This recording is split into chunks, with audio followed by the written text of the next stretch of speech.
time, I would hope everyone is respectful in their comments, and we're gonna be respectful as well. So with that said, public comments. Okay. Okay, you can go to the podium. Could I get you to state your name and address, please? First, Yeah. my name is Dagoberto Herrera. I reside at 1440 Winchester Drive, California. Could you just repeat that? I'm sorry, Sure. I didn't hear your phone. So my first name is Dagoberto. That's I'll spell it Dagoberto. Last name is Herrera, Herrera. I'm at 14340 Winchester Drive in Mojave, California. Thank you. You're welcome. Floor is So- yours. I serve currently as a public works operator for Roseland Community Services District. I have dedicated over 6 years to this district, and I come before you and speaking to you today out of a deepening concern for the organization's long-term stability and operational effectiveness. This concern is amplified by the severely eroding employee morale throughout the organization. My goal in addressing this for everybody here tonight is that to addressing these issues to help identify the resolution that supports both the employees and the district alike. I'll begin by saying the following that for some time now, a discernible pattern of excuse me for this is I don't do well with burnout. That's okay, take your time. Uh, In 5 minutes. So there's a discernible pattern that's been noticed in conduct that has contributed to the detrimental working environment. This behavior has eroded the confidence of the workforce and the district's commitment to earnestly address the needs and the professional concerns of employees. I will begin by examining the most recent decisions carried out by management. The appointed gentleman by the name of Ben Stewart as Assistant General Manager has generated controversy due to his prior role as a board president.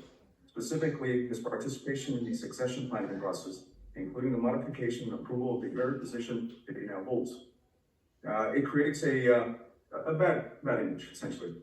It creates an appearance of impropriety. The abbreviated period of less than about 30 days between the board and resignation, between his board resignation and employment has cast the district in an unfavorable light and significantly diminished the staff morale. The lack of meaningful progress on outstanding contract items has fostered a perception among employees that the district does not prioritize their needs.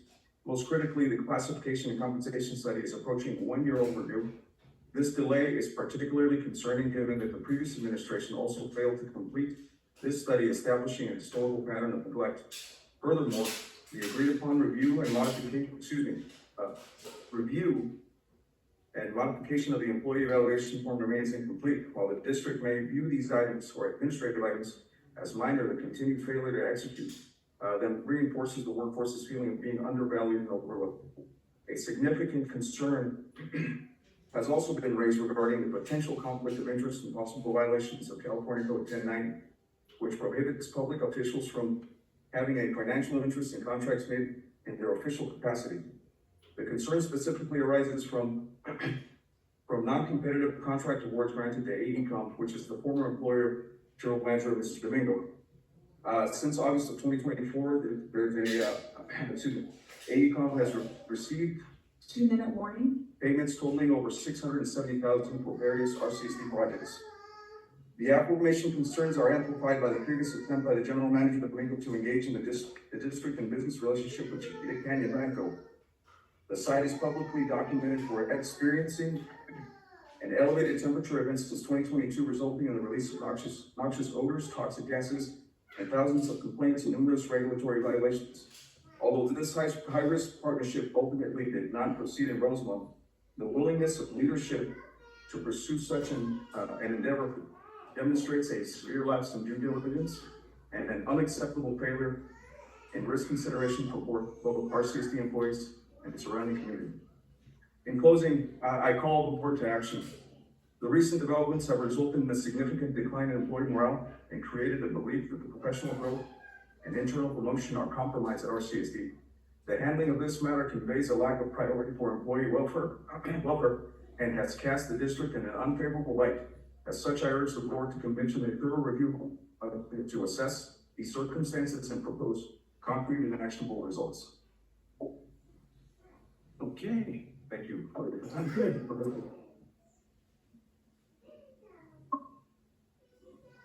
Next up.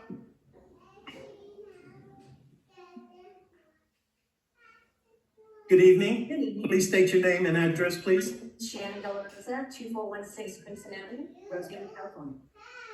Good evening. My name is Shannon De La Rosa, and I'm here as a concerned resident and as a spouse of a district employee who has served this community for 32 years with exceptional performance. I'm speaking tonight because the decisions being made by the board are raising serious concerns about ethics, transparency, and the responsibility of the use of public funds. First, the community is deeply troubled by the creation and appointment of the new Assistant General Manager position. This position was voted into existence by former board president Ben Stewart, who also voted to raise its salary, and now he is the person appointed to fill it.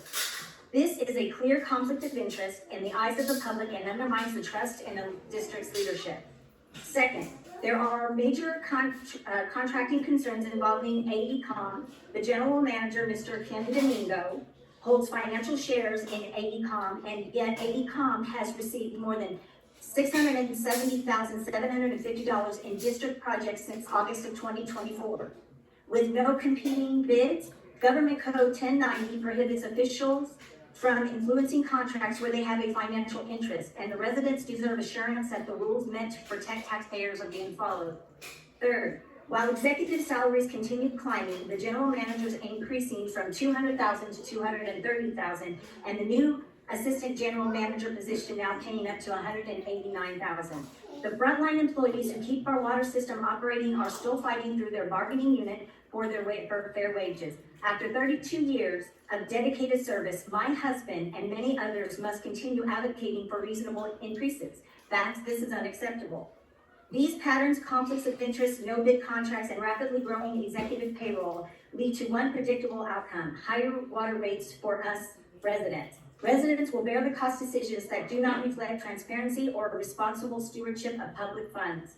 I'm asking the board to take immediate steps to restore trust, follow ethical hiring practices, ensure competitive bidding, uphold Government Code 1090, and prioritize fair treatment of employees. Our community deserves integrity, accountability, and leadership that puts the public first. This is abuse of power. Thank you.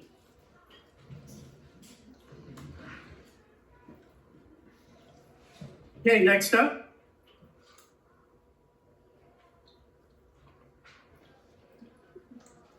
Hi, my name is Laura Garcia. I'm the Executive Vice President of ASME Local 1902. I'm here to stand in solidarity with my brothers and sisters of ASME Local 1902, and also here on behalf of our President, Alan Shanahan, who couldn't make it tonight. Laura, can you please provide your address for the record? Yes, my address is 253 South Broadway, Los Angeles, 90012. I'm a resident of downtown Los Angeles. Okay, thank you. Okay, I believe who was next?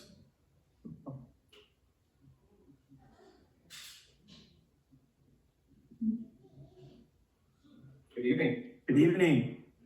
My name is Timothy Super. My address is 4613 Vitrino Lane, Vitrina, that's Palmdale, 93551. So, good evening, board members, staff, and the community.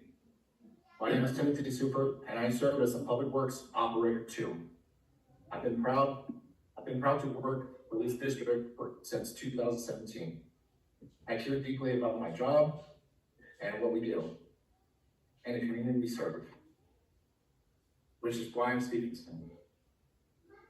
Recently, a flyer has been circulating around town, and it has raised a lot of concerns about this district and its management. People are talking about hiring decisions, possible conflicts of interest, recent management salary increases. When something spreads through the community this quickly, it shows that our community's trust in this board is being tested. One major issue the community is talking about is the contracting with AECom. Our general manager, Kim Domingo, owns shares in AECom. AECom has received more than $600,000 in RCSD projects from August 2024 to now, with no competitive bidding. Government Code 1090 prohibited officials from influencing contracts where they have financial interests. These concerns deserve straightforward answers. Clear communication is important. The staff and the community are looking at the board this evening to explain how decisions are to explain how decisions are being made and public funds are being handled. We're asking the board to clearly explain recent hiring and salary decisions, address how conflicts of interest are involved in contracting, improve communication so rumors don't fill the gaps. The people of Roseland and the staff who work hard every day want transparency and responsible leadership. We simply want to feel confident that decisions are being made fairly and in the best interest of our community. Thank you very much. All right, thank you. Who's next?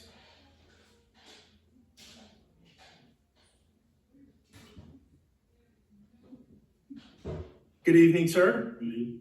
Please state your name and address. My name is Jeffrey Krolik, 373 East Center Street, Room 139, Anaheim, California, 92805. Good evening, everybody. My name is Jeffrey Krolik, and I am the business rep for Aspen Local 1902, proudly representing the workers at RCSD here. We've heard a lot, obviously, about what's been going on with the class comp, and I want to clarify something because there was something that was published and it seemed a reactive piece in the AV press recently, specifically spelling out a few things, and I wanted to spell a few misnomers here. One, that article had specifically outlined that we had reached an agreement 8 months ago and the union was trying to modify an agreement. That's simply not true. I mean, it is true we reached an agreement. We bargained for a 4% COLA this year. The additional 5% that was outlined, that is tied to merit evaluations, which not every employee received, just as an FYI. So not every employee did receive 9% this year. Secondly, the piece that we're actually currently bargaining over, it's not to modify the MOU, but it's for the district to honor their commitment to complete a class comp study that was actually due last December in 2024. The proposal we had made was not some artificial number that was pulled out of thin air.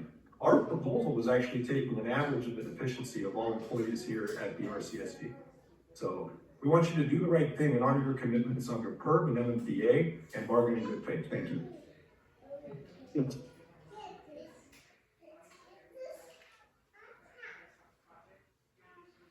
Anyone else? Good evening, sir. Good evening. Please state your name and address. My name is Larry Warren. My address is 21008 Carriage Drive, Pasco, California. You look kind of familiar. Yeah, and I'm the one who does that report for you guys every couple of weeks. So I'm here because I'm concerned. You guys are elected officials. You guys are here elected by the people, for the people. You guys are a steward of these people's money. I don't think it's a good explanation to the people where their money is going when we spend $750,000 with an engineering firm over the course of 12 months. Not to mention that engineering firm triples or quadruples the prices of our contracts and our projects. Every time we use a contractor on a project, they have to go out to bid it and get multiple bids. We don't require that with engineering. For whatever reason, I don't know. That's my first topic. My second is the class and comp study. There's a bunch of misinformation floating around the class and comp study. And I know that because I was part of the negotiating team that started negotiating for a class and comp 5 years ago with Perez and with Zed. And I have the side letter right here that stated they were supposed to have it done and implemented by 2024. The district had a study done, found some discrepancies, and never once did they make a proposal or an effort to correct those discrepancies with the union. Instead, all we got was silent. So for the article in the AV press to say, nobody's after money, we got 9%. They got 9% too. They get a 4% COLA, they get a 5% there. Class and comp is completely separate. We've watched other represented agencies that ASME represents get these studies with no pushback. Council of their board says, hey, you know what? You guys bust your butts. You guys keep this place going around. You're the backbone. You guys are the ones who answer the calls at 11:30 at night when somebody has a broken pipe in their house or in their front yard, or when somebody calls because there's a sewer manhole overflowing, or when there's a VFD that fails at a well at the wastewater plant or at our well pumps. So we have to go get that VFD running so that the community stays in water. Because our water pumps to these tanks, and when these tanks dry out, nobody has water. So for them to paint a picture of us is to be greedy and wanting us, just wanting money is absolutely not true. Because money's going elsewhere. It's not going to us. That's it.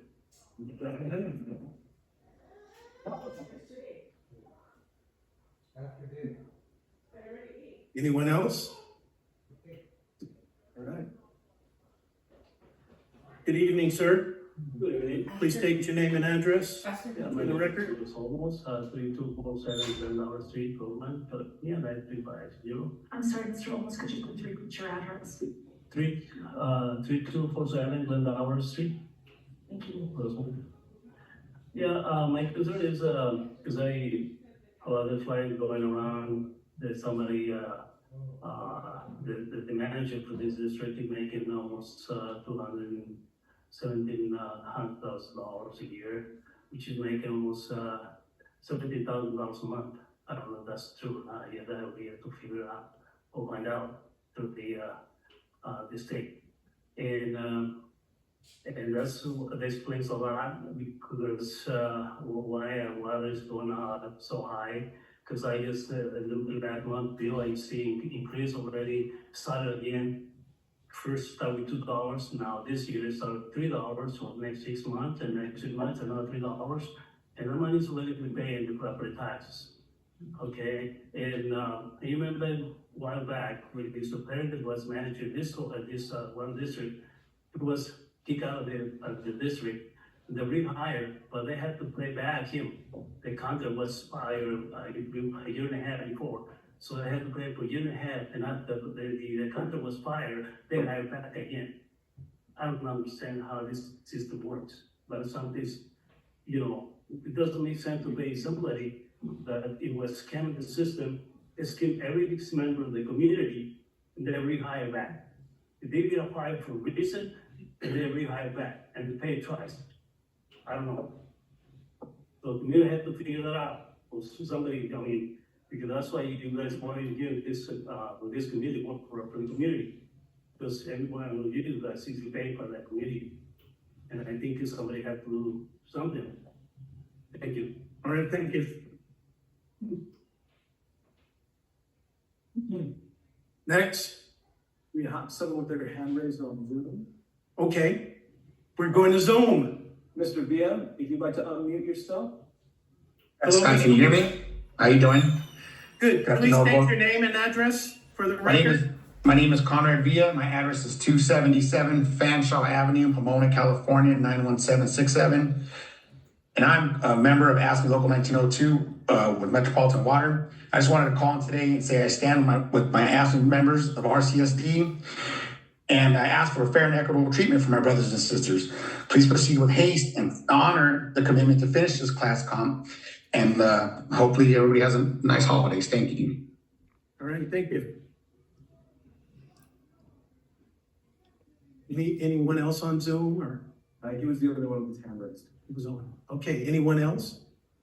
Okay, your turn. You have the floor. Please state your name and address for the record. Good evening, I'm Sandra Van Scatter. My address is 940 Roosevelt Street, Ridgecrest, California, 93555. Sandra, I apologize, could you please spell your last name? V like Victor, A, N like Nancy, capital S like Sam, C like cat, O, T, T, E, R. Thank you. And for full transparency, I am a candidate for Congress for Congressional District 20. integrity is the demonstration of doing the right thing when no one is watching. I have looked at the packet for tonight and then looked at all of the minutes that need to be approved. And I saw that there wasn't a whole lot of public comment. And I think a lot of these meetings, maybe there's observers and people don't share. And just because there's no public comment doesn't mean that there's anybody watching or not watching. The people here today are asking for an explanation of how their concerns came to be. And regardless of the intent of the actions, the impact on the people that you serve and on the people who serve you is destructive. And I hope that this board does provide an explanation of how these things that they're observing came to be. Thank you. Thank you.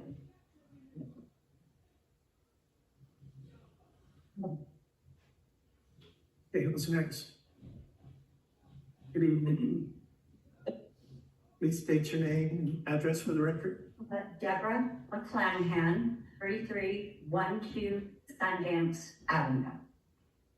The reason I'm here today is in support of the union members. I was, prior to retirement, 15-year shop steward with SEIU Local 521. I worked for the Department of Human Services. I was on the bargaining team, I was a shop steward, and I was a chapter officer. I want to bring to your attention that the importance of listening and hearing what the individual said. We have been in negotiations for a long period of time with the Board of Supervisors of Kern County.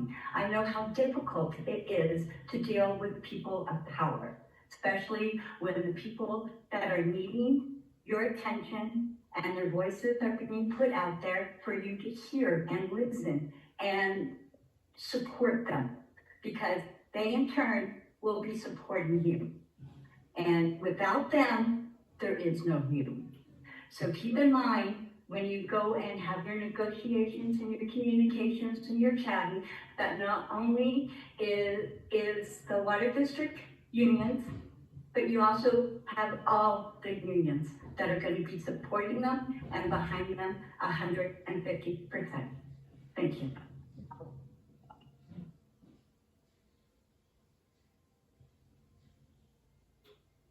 Hey, who's next? Anyone next? Good evening, sir. Please state your name and address for the record. Kelly Whitfield, 2.01 Oak Street, Roseland, California. I've been a member of this community my life, and these are some rough numbers, but we just started putting $75 a month on the taxes, and we've been doing that, let's just say for 5 years, 60 months. So at 5,400 people, $75 a month is $405,000. Over 60 months, we're talking about $24,300,000. And we're burning through these budgets. We're not doing now. How are we staying within our budget and looking in the foresight to see what's possible that comes up for us and the things that are going to raise their head? And we're burning through budgets and needing more money and needing more loans. And in this community, this isn't a rich environment community, it's lower middle class. So the numbers to keep operating at 75 a month, and the budgets have been blown through, then it's going to go to 100 a month for 12 a year. That's going to get blown through. There has to be a stop to the budget to make sure that we don't overspend what we have to work with. And we can't over-engineer things and do things that we have to look at the bottom line to see that we're spending money that keeps us within the parameters of the money we need to operate this facility, and not just keep spreading this over the 5,400 members of this community that are it's gonna get astronomical. You guys are gonna have this at $150 for the 5,400 people in 15 years. That's what we're gonna be paying. It's gonna double. And we're still blowing through budget. It's gonna have to possibly apply for loans. Where does the money come back? You get a loan, we have to pay back more money. So now the money we need is turned into a larger loan.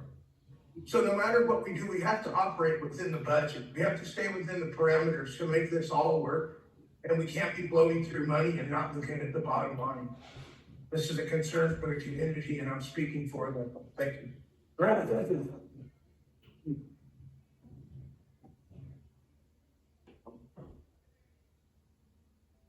Okay, who's next?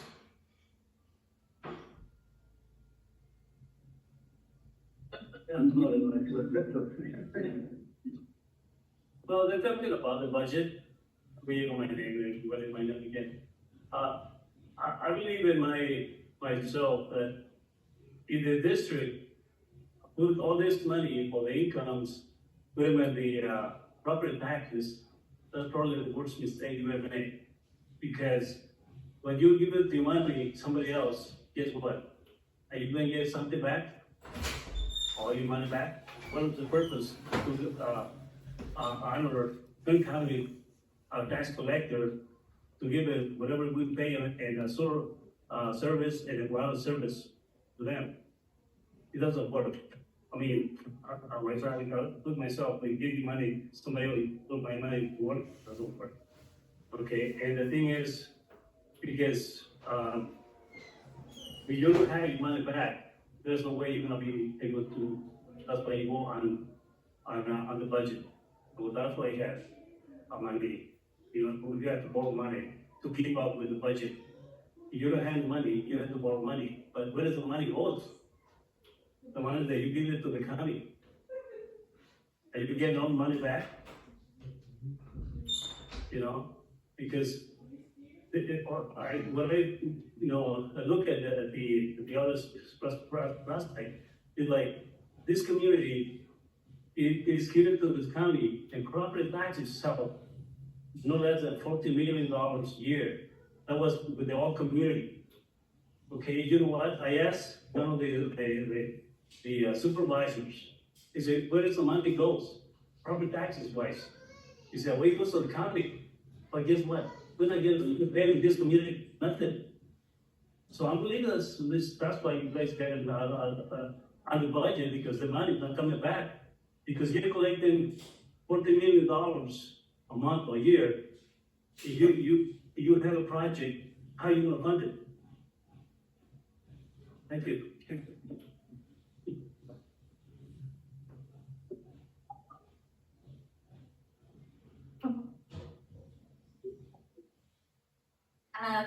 Back when the pandemic hit, Rosemont Community Services District was receiving allocations from the state of California in regards to paying water bills for those that were hit hardest, lost their jobs.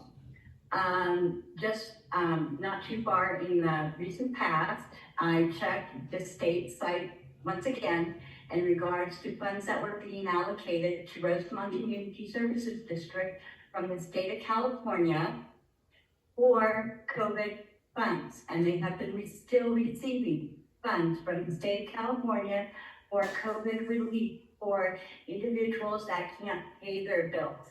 My question to you that can be addressed at a different time is, where is that money? Where is it being spent? And how is it being used? Thank you.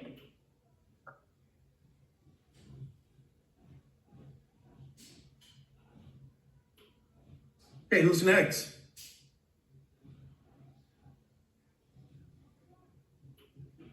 Oh, I thought you were coming up. Anyone else?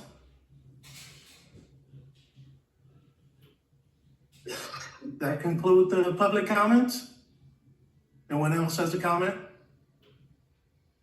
Okay, well, we've listened to everything that you guys have said.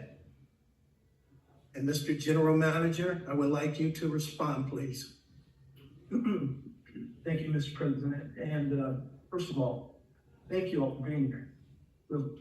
I think one of the most disappointing things about what's happening this evening is Cut that ear. Go ahead. I'm sorry. One of the most disappointing things about what's happening this evening is that I have been very clear about having an open door policy. So if anybody had any questions about what I'm going to talk about, they could have come and done that at my office with no fear of retribution. Or in fact, I welcome I welcome staff coming and challenging me on decisions that we're making so that I have a chance to explain. So, I'm disappointed that that, option and that avenue wasn't used, number one. I am glad to hear the concerns, because there's a lot of things that have been said that, I understand only hearing part of the explanation. You certainly could and might arrive at conclusions that you have. Again, with an opportunity to explain one-on-one, or even in a group setting, you know, a lot of this could have been averted, I think. But anyway, let me start with, Mr. Herrera's comments about the common class study being completed 1 year late. So the district engaged a consultant to prepare the common class study. We provided the scope to the union representatives with all the comparable agencies, with their opportunity to provide input as to whether or not they wanted to change an agency or not. And by the way, to kind of fast forward and respond to Ms. Senator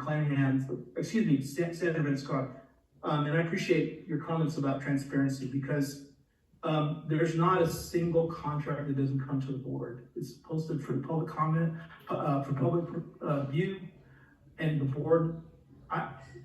I actually have authorization for lower contracts, and I bring every single contract, perhaps except for one, to the board for approval, and they're part of the public hearing, including all the AECOM contracts. So, that particular engagement with the common class specialists, that cost the board spent $55,000 on the study. It was actually completed around February of this past year. And it was actually used, some of the results, and I think Mr. Follick mentioned that, he alluded to the results, and we used the results of the comp to actually negotiate the MOU. So, so in my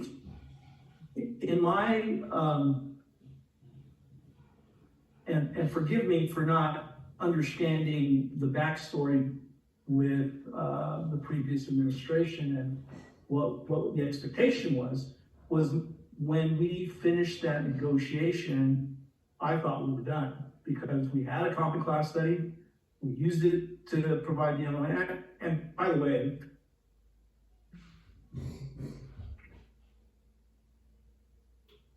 so the results of the study, which is something that I'm trying to use, because if we're gonna pay for a study, we should probably try to use the results.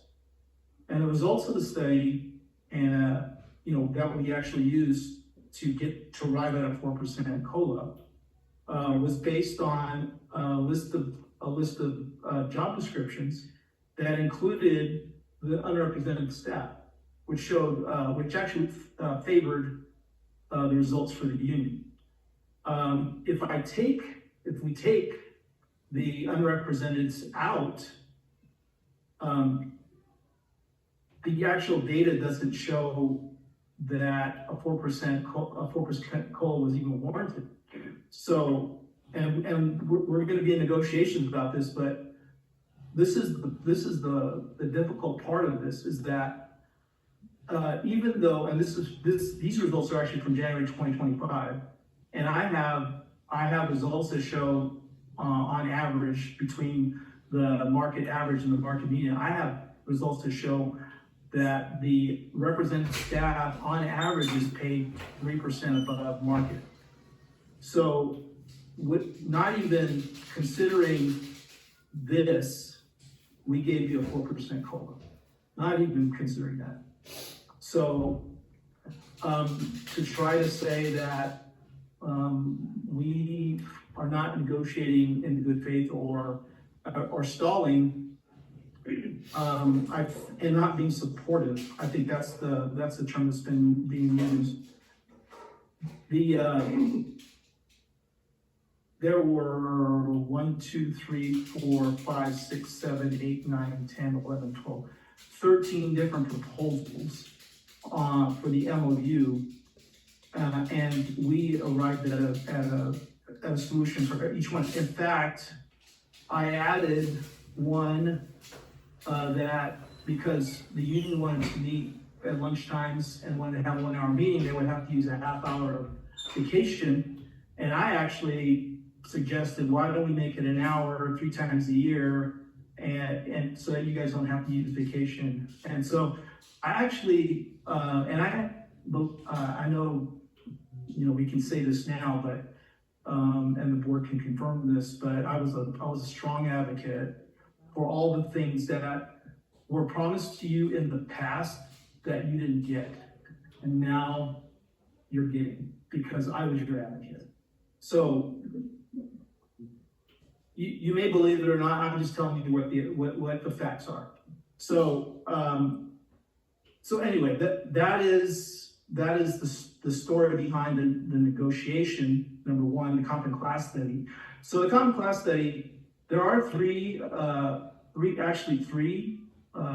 are two. If you look at total compensation, which includes benefits, versus just salaries, there are only two that are below market. And our offer to the union has been, we'll bring those folks up to market, no question. We'll bring them up to market. We want to be fair. But that's not. That's been rejected, and now we're all sitting here talking about all this stuff out in the public, which I'm thankful for, because I'm going to get a chance to talk about a lot of these things that have been circulating. So so AECOM, the whole AECOM issue. Yeah, so public contract code, or excuse me, a government code, 1090, it talks about any contracts, right? That's true. But the governing, the enforcing body is the Fair Political Practices Commission. And to give you a backstory about my employment with AECOM, I was with AECOM from 2005 to 2011. And actually, before that was with Boyle Engineering. And actually, I worked for Boyle Engineering when the district had them as their district engineer. So I worked on a lot of projects in the past for Roseland Community Service District, including some of the wastewater plant components out there. But they let me go in 2011 because of the market crash. And I had employee stock purchasing in AECOM. So I hold 63.46 shares in AECOM. The current value of that today, it was 8,000 last time we were talking in negotiations, but now it's $6,289.52. That's the value of the stock that I own. Why that's important is because in the FPPC guidelines, there's a small shareholder exception. So regulation 187021B sets forth the small shareholder exception, which provides that a decision's reasonably foreseeable financial effect on an official's financial interest in a business is not material under regulation 18702.1A1 or A4A, both 1. The official's only financial interest in the business is an investment interest under section 87103A, valued at $25,000 or less. And the official's interest in the business is less than 1% of the business's shares. So the calculation that I made at the time to determine how many shares the AECOM stock has is about over 132 million shares. So my 63.46 shares that I haven't By the way, have not improved my position on that, even though I'm hiring AECom, I have not improved my position on that. It stayed at whatever I had when I left employment.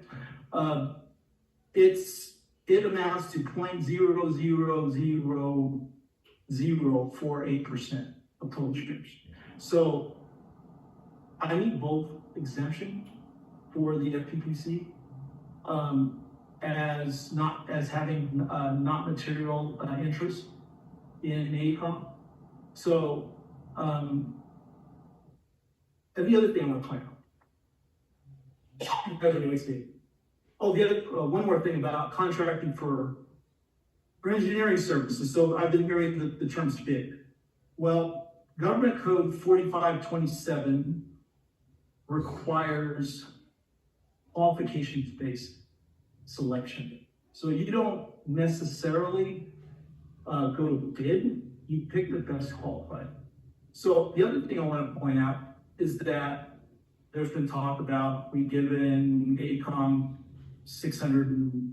over 600,000, let's say over 650,000. I have a report that I asked for from our accountants and I look, so we actually don't use just AECom. In fact, tonight we've taken action on one AECom task order and another one from Kennedy Jenks. We use Kennedy Jenks for the wastewater plant. So just for the public's information, just since 2020, we use AECom, GEI Consultants, and Kennedy Jenks. Those are all very large firms. AECom, and part of the reason why I use them is because the staff that I'm using from AECom is headquartered out of Bakersfield. Their fees are going to be less because of the lower overhead.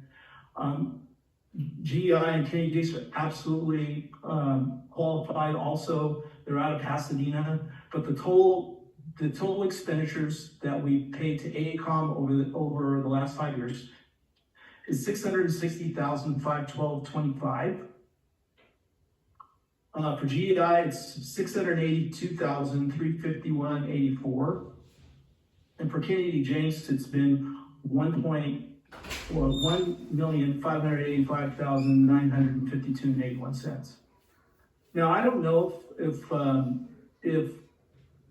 competitive bid or qualifications-based selection was actually performed for any of those other contracts. What I do is they're basically the extension of an engineering firm, engineering department of our district, which used to have an engineering department, which used to have this district engineer. I happen to be an engineer, obviously, because I came from that firm. I'm serving like a project manager, and they're the staff that is doing. So I essentially asked them to based on my direction, to design things a certain way. So you're not paying somebody for what I'm doing to tell me, someone that may be inexperienced. What I'm trying to say is you're getting savings, and that's what I'm after. I'm after savings. I'm not after financial benefit, because honestly, I didn't mention. So when I arrived at the district, the value of my shares was $5,494.37. So I told you earlier it was $6,289.52 now. I made a grand total of $795 over 3 years. So obviously I'm not a very good investment person and don't understand how to apply contracts to my benefit.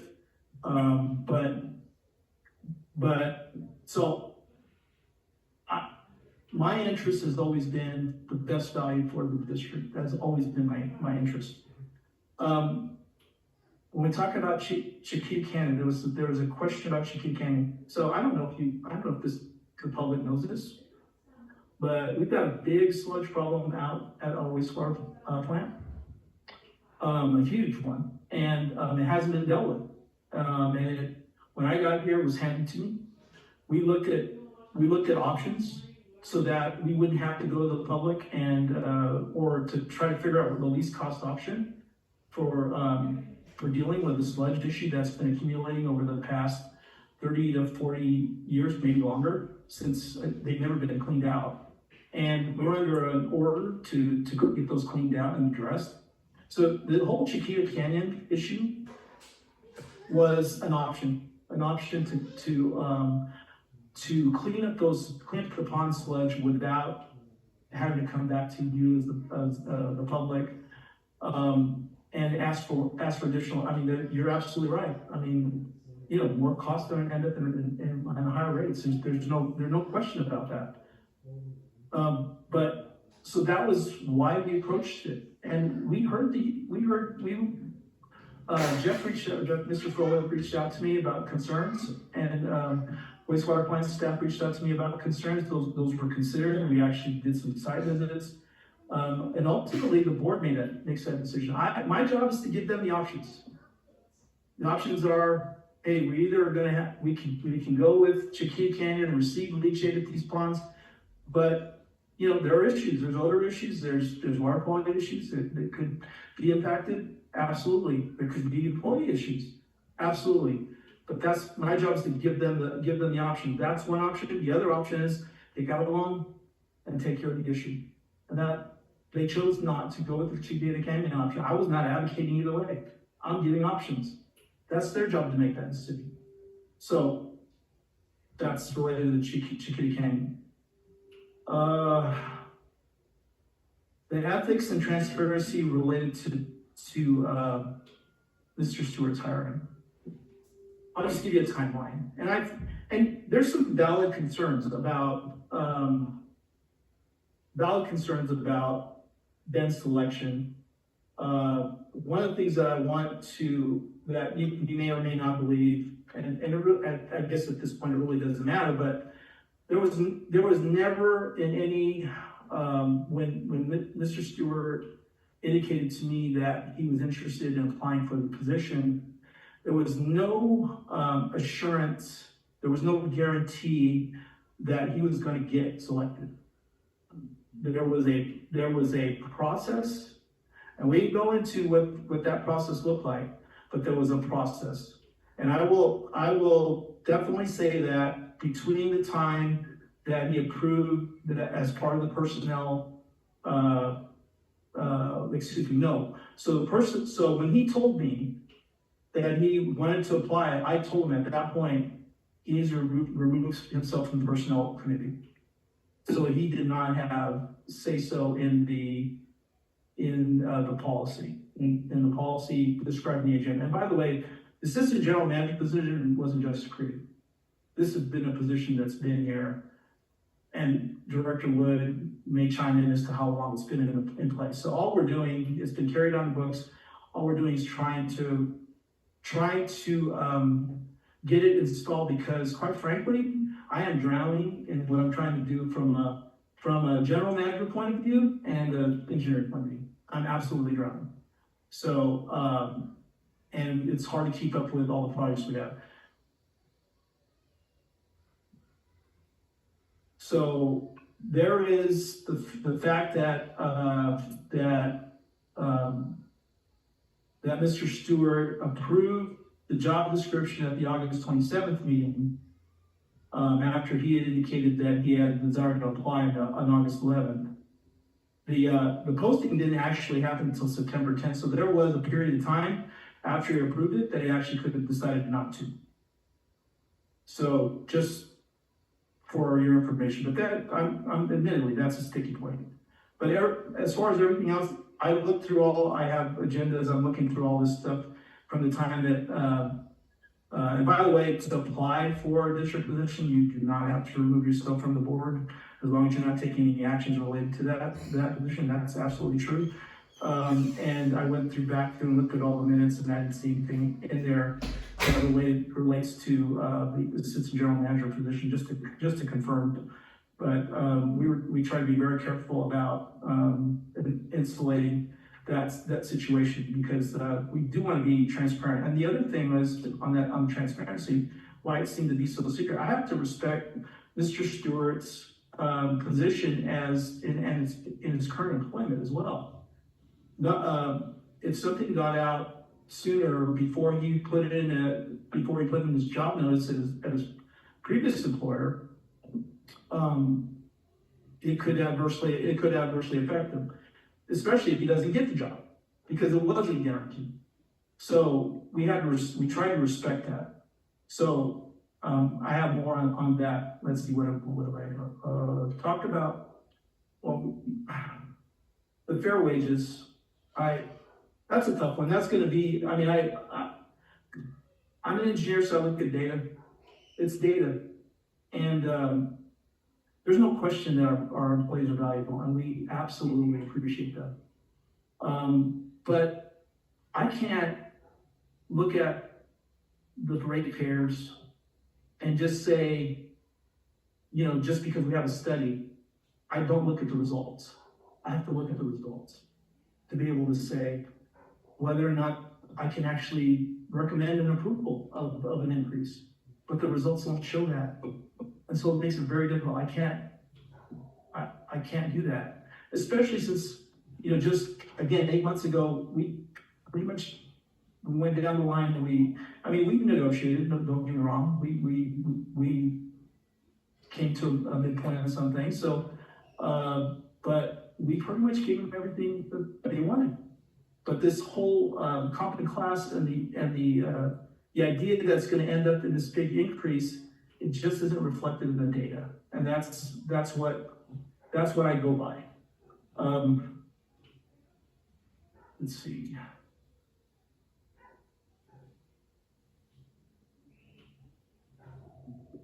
I covered with contracting with the talked about engineering procurement. Mr. Olmos, you talked about water is high Y, and you tied that to my salary. There's no question I get paid well. I absolutely get paid well. But I want you to know something. So when I was hired, when they offered me the job, they asked me, previous manager, general manager asked me, the salary range is 200,000 to 250,000. What do you want? And I purposely picked 200,000. The absolute low end of the top. And so the raises that I've been getting, I have no influence on that. That's up to the board, and I respect whatever the board is, but whatever the board does, I don't push for it. One other thing I want to mention, and because there's been a request for all my employment contracts, this is going to come up. The previous general managers had a provision in their contracts that said, whatever the general manager negotiates for the union, the unrepresented staff get, the executive staff also get. About month 4 or month 5, I don't remember, early on, I saw that in my contract. I came to the board, not them asking me, not anybody else asking me. I took that out. Because I didn't think it was right for me to benefit from the negotiations with the union. And I wanted to insulate myself from that so that I could truly represent the board and the public in how I get compensated. So it's totally independent what they do. And so, and I don't push it anyway. In fact, that whatever they tell me, I don't argue it, and you just say, you expect a little back and forth, but that's not what happens. But yes, you're absolutely right. Anytime we increase costs,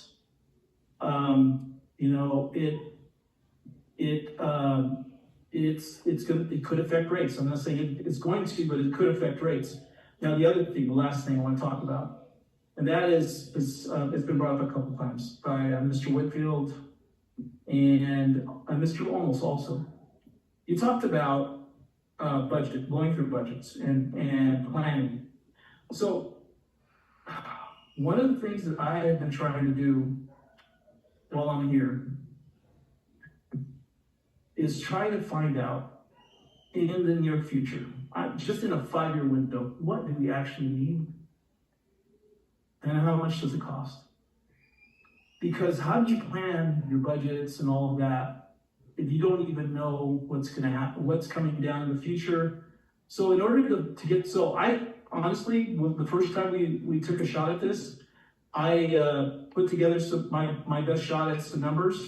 I said, but we need somebody to study it, and I don't have the time to study this stuff, and I don't have the expertise to study all this stuff. As far as what the design looks like and what the cost looks like.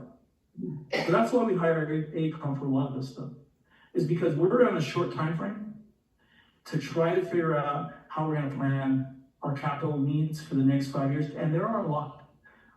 I don't know if the public's aware of, but we have a chromium issue in our water. That's coming down the road. That needs to be complied with by October 1st, 2027. There's a lot of options we're looking at. We're having to make sure we quantify that. But we can't just come up with the numbers. We gotta find out what it's gonna cost to construct it, what it's gonna cost to do all those things so we can at least budget for it. How do we know if we don't figure out what those costs are? I counted how many projects, 14 projects. 14 projects that I need to know. Some that are going to full design, true, but some of them are just, hey, how much is this gonna cost? And how are we gonna be able to fit that into the budget? So when you talk about blowing budgets and things like that, I mean, we're gonna talk about, when we finally get into our regular session, we're gonna talk about, some budget adjustments. We're trying to be very sensitive to that, but we also are trying to make sure we plan appropriately for all of that. Because honestly, when I got here, I asked about the capital project list, and no one could tell me how it was arrived at. Someone put some numbers together, put projects and numbers together, but nobody really looked at, honestly, nobody really looked at what we needed. I've been spending my time trying to figure out what do we need to keep providing the citizens water and sewer the way they're supposed to. I don't think there hasn't been any staff member that's sitting in here that hasn't come and talked to me about it that they have, and I have not addressed it, tried to figure out what that cost is gonna be and put that in the budget. I don't think anybody can say that. I've tried to address all the needs, both from a negotiations point of view, all the stuff that was kicked down the road when we did the MOU, I tried to address that. All the things that everybody says that they need to continue to operate the system, what's falling apart, what's getting ready to fall apart, try to address and quantify what those are gonna cost, include it in a budget so we can plan for it. That's what I've been spending my time doing. I am really, again, I'm thankful, honestly. I'm thankful for this job, number one. I'm thankful for the people that work here because you guys do work hard. There's no question. No one is saying that. And as much as you don't believe it right now, I really care about each and every one of you. Because, but at some point, someone's got to say no if the data doesn't support it. And I go back to thinking, if I just said yes, would all this be happening right now? And that's what makes it hard. This makes it really hard for us to go through this. But it gives me an opportunity to talk about this stuff because there's been obviously a lot of questions, a lot of flyers going around the community. And I hope the question or the response that I'm giving probably isn't going to satisfy most of the people in the audience, and that's okay. But it is the response. It is the truth. So with that, Mr. President, I'm going to yield it back to you. Okay. Can I get you to touch on one more item of why we moved the sewer fee over to the tax roll? And could you touch a little bit on infrastructure reliability as it relates to that? And actually, I do want to thank you for reminding me. So the current rate structure that we're on was based on a rate study that was done in 2020. So my salary, I had nothing to do with that rate structure. So I just want to point that out. It is what it is right now, and quite frankly, we're going to be getting into the next rate study. So, I'm sure there'll be another crowd of people talking about rates and why they're being placed on tax. I think, in fact, the reason that they were placed on tax, is my understanding, because I wasn't here when that happened. But my understanding is that, it's, the putting on the property taxes provides some, ensures a cash flow. Mr. Jim, can I give you a little more insight? Absolutely. All right, Director Wood can support me and Director Wood. We lost over $500,000. People had vacant homes. They weren't paying a sewer fee. If you're living in your house, you're paying a sewer fee. So one of the reasons to capture that, so everyone paid equally. I've heard a lot of things about being equal in pay. If you have a vacant home, you're not paying a sewer fee. If you have access to it. Director Wood brought up a really good point. You cannot, when we talk about this, because I voted as one of the directors that was adamant about putting it on the property taxes. If you don't have the sewer, you can't rent the house. People don't come into the district office and say, oh, I'm gonna back pay you for 5 months now because I'm renting the house. So we felt the best way to capture that money equally for everyone in the community was to put it on the sewer bill. I mean, the sewer fee on the property taxes. The fees did not go up. That was just a good way to capture it. I was on the board at the time. The room was filled with this many people, and people said a lot of ugly things about that. But the bad part about it, that $500,000 that we never captured, we can never go back and get it again. That's why it was Director Wood, Director Glenn were board members at the time. We all kind of had a consensus because if I'm not, wasn't either 5-0 or 4-1 vote on that, Greg. You know, what Director Webb is saying is true, is that back when our service fees for water and sewer were on a monthly water bill, that when houses would be vacant, rental homes, they, as long as they were vacant, if there's no water bill going to that piece of property, then you're not, for the months that it's vacant, you're not collecting the sewer fee, the service charge, not the use, that's different, but the service fee. That essentially what it boiled down to is that we were losing at $500,000 a year, but it was all of you were having to supplement those people getting a benefit by not having to pay a water bill every month. You still have to maintain the system, and the cost of maintaining the system doesn't change whether the house is empty or whether the house is full. And all of you folks that work here for the agency know that the system has to be maintained regardless. So we felt that by doing that is that we could actually keep that service fee from going up. And I believe we did, from when the next rate study comes out, I believe it'll reflect it by the fact that we're collecting the money we weren't collecting before. You are no longer having to supplement those accounts that were not getting paid every month through higher rates to make up the difference at $500,000. And so that is the reason why we put it. I know a lot of people didn't like it, but we felt it was the most fair way for everybody in the community to where they're all paying the same. I would like to address something that our general manager pointed out about the assistant GM. And I don't want to get into the discussion of the selection process or anything because I wasn't a part of that. I don't know anything about that. But I can say that historically, we had our first assistant general manager by the name of Claude Seal. And it was around 2005. And the assistant GM position was filled continuously until around, with our last assistant general manager, Lizette Guerrero, until around January of 22, I believe, when our then general manager decided he wanted to vacate the assistant GM position and leave the position vacant. The board at that time said, we're going to leave the position funded, and we're going to leave it an authorized position on the books. So essentially for 3 years and 11 months, the assistant GM position stayed vacant. But it's always been there. It wasn't created.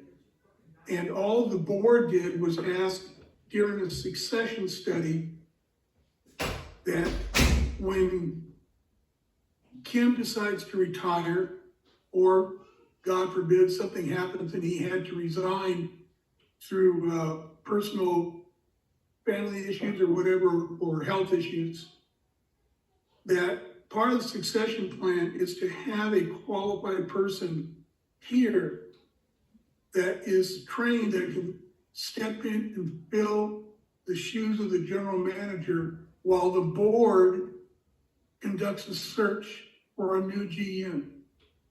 And that is why we felt it was always important to have the assistant GM position.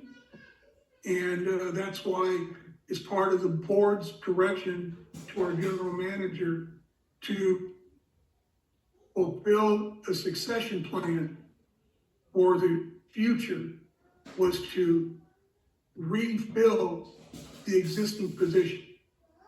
And so I hope that that timeline is helpful to you all. And that's what I wanted to bring out, is just to kind of show that we've always had the assistant GM position. It was vacant for for a considerable amount of time, but it was decided to be refilled. Thank you. All right. Director Glenman, do you have any comments, sir? Not really, no. Okay. I have something I'd like to say, actually. Oh, okay, I'm sorry. It's in regards to the, moving this up to the tax roll. My memory of the driving force for that going to the tax roll is previously, with it being able on the monthly bill, the rental properties, they could go not pay their bill and we lose out that money, and they could move to a different property and open it up, and that money would be lost. I remember in the public hearing, a lady got on the phone and she was talking about how tight her income was and how much this was gonna hurt her, because now she has to pay this fee. And it hit me hard. She was an elderly lady, and I know a lot of our community is a retirement community. And she's talking about that, it weighed heavy on me. And at the end of her speech, she says, I own 17 houses in Roseland. They're all rentals. You know what this is gonna do to me? And I'm like, that's not the purpose. That was not. The reason to move it over was because that people will pay their house payment before they pay their water bill. And it's not fair for the people that pay the water bill to supplement the ones that don't pay. And it's not fair. And the property owners who own the home in town, they still collect the rent and it still goes in their pocket. But the people that own their home and pay their water bills are supplementing. And that was the driving force for that to move it over. All right. I guess because everybody said something, I guess I really need to. You don't want to hear what I have to say. You don't want to hear what I have to say. I've been in Roseland since 1947. Some of you have been my students. You don't want to hear what I have to say. If you want to know my opinion, come to me personally. But I don't think you want to hear it. Okay? Okay, we'll move on here. Yeah, Mr. President, you wanna take a quick recess to kind of? Yeah, let's do that. Let's take a 5-minute recess. We'll resume at 7:15.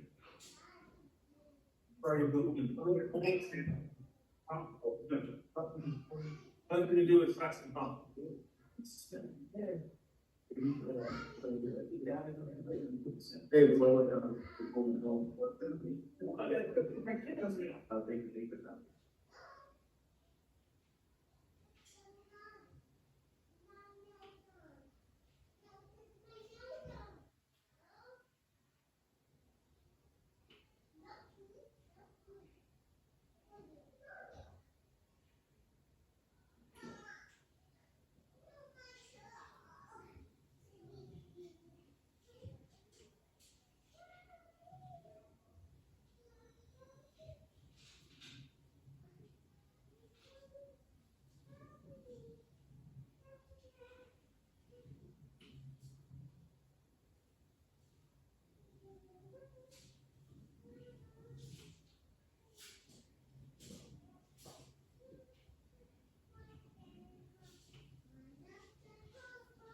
Anyone out there?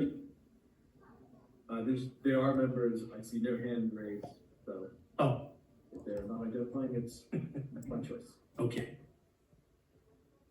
All right, next, let's move on to consent calendar. CC1, review of the check voucher register dated November 4th, 2025 through December 1st, 2025, as well as the payroll direct deposit dated November 5th, 2025, payroll checks dated November 5th, 2025, and payroll direct deposit dated November 19th, 2025.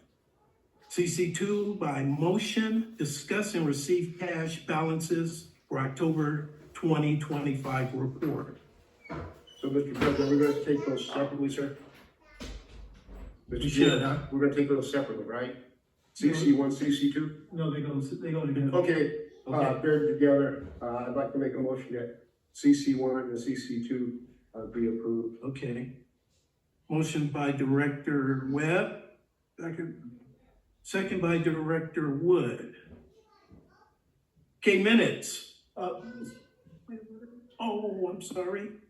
All in favor? Aye. All opposed? I'm in favor as well. 4-0, it passes. Thanks for catching me. Okay, let's move to the minutes. I think we can go M1 through M4, huh? Okay, M1, approve November 3rd, 2025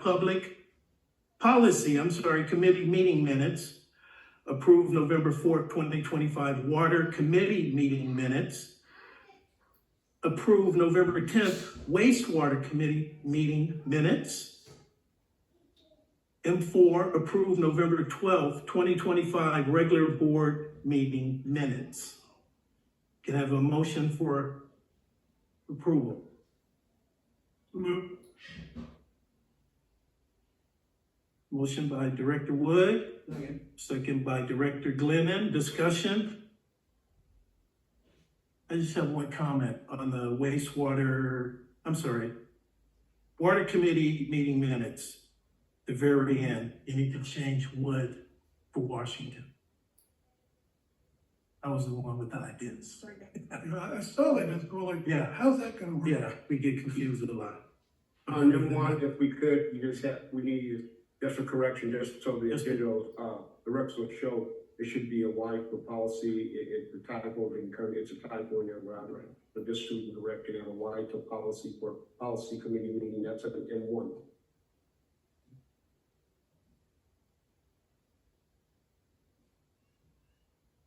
Yeah, we're good? Yes. Okay. All in favor? Aye. All opposed? Measure moves 4-0.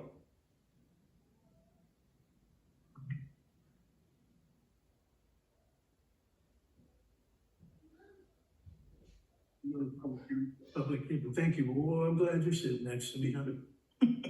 Okay, public hearing, PH1, mid-year budget for fiscal year ending June 30th, 2026. The presenter will be District Finance Consultant Zadie Greenwald. Ms. Greenwald, you're online? I am. Okay, how are you this evening? Doing great. How are you? Good, good.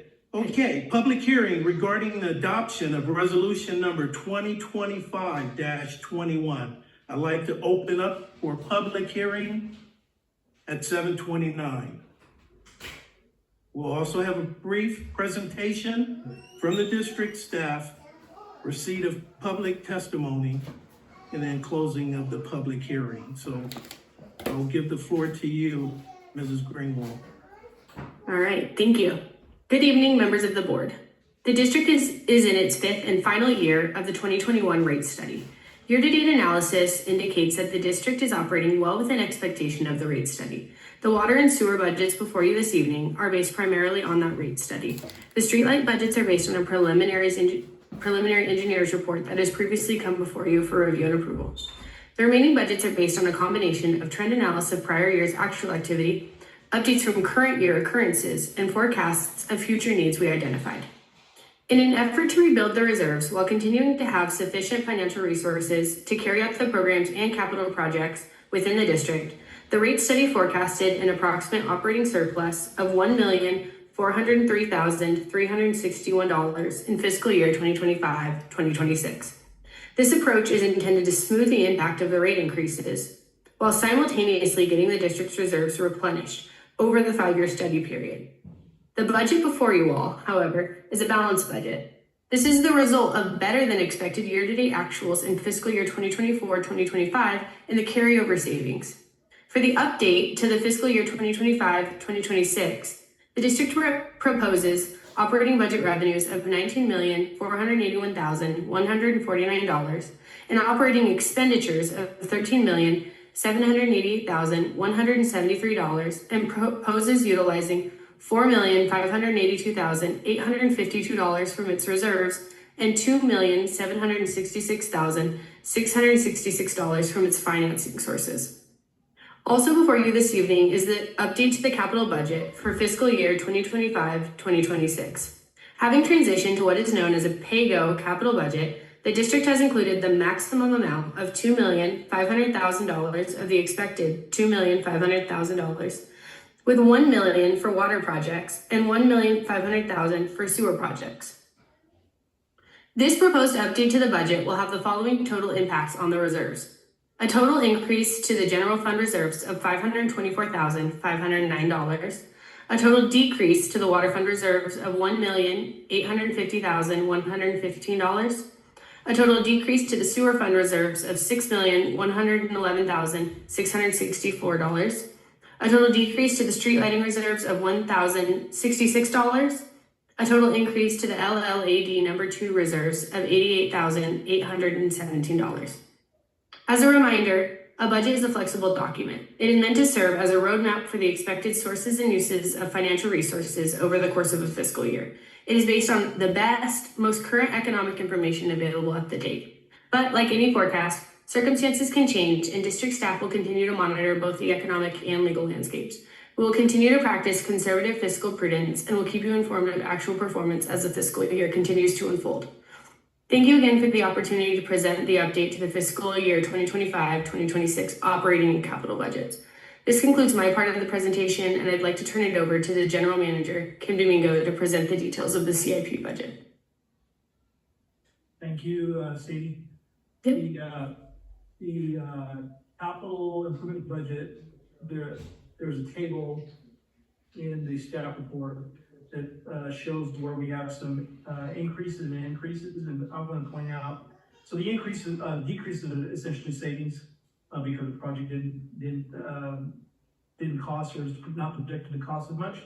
So you see negative numbers there. You also see positive numbers, which indicate that after study, that staff determined that additional funds are going to be needed for the project. So the two that I want to point out are on the water side, are capital project number 12605, chromium treatment. We talked a little bit about that during the public hearing, or excuse me, the public comment section. And we're discovering that the expenditure is going to be, we estimate them to be $1.5 million more than what was originally budgeted. And then also, we added $1.5 million to the water meter upgrades to potentially advance the use of the Metron meter swap outs in anticipation of having to meet the water conservation, the water conservation, the way of life, right? There's a way of life, right? So everybody doesn't know this, but they're going to get a water budget, and we're going to be charged with enforcing it. So that's part of that. The other increase that's shown there is the arsenic consolidation project, but that's while it's in the capital budget, it is a grant-funded project, so we actually get reimbursed for those expenditures.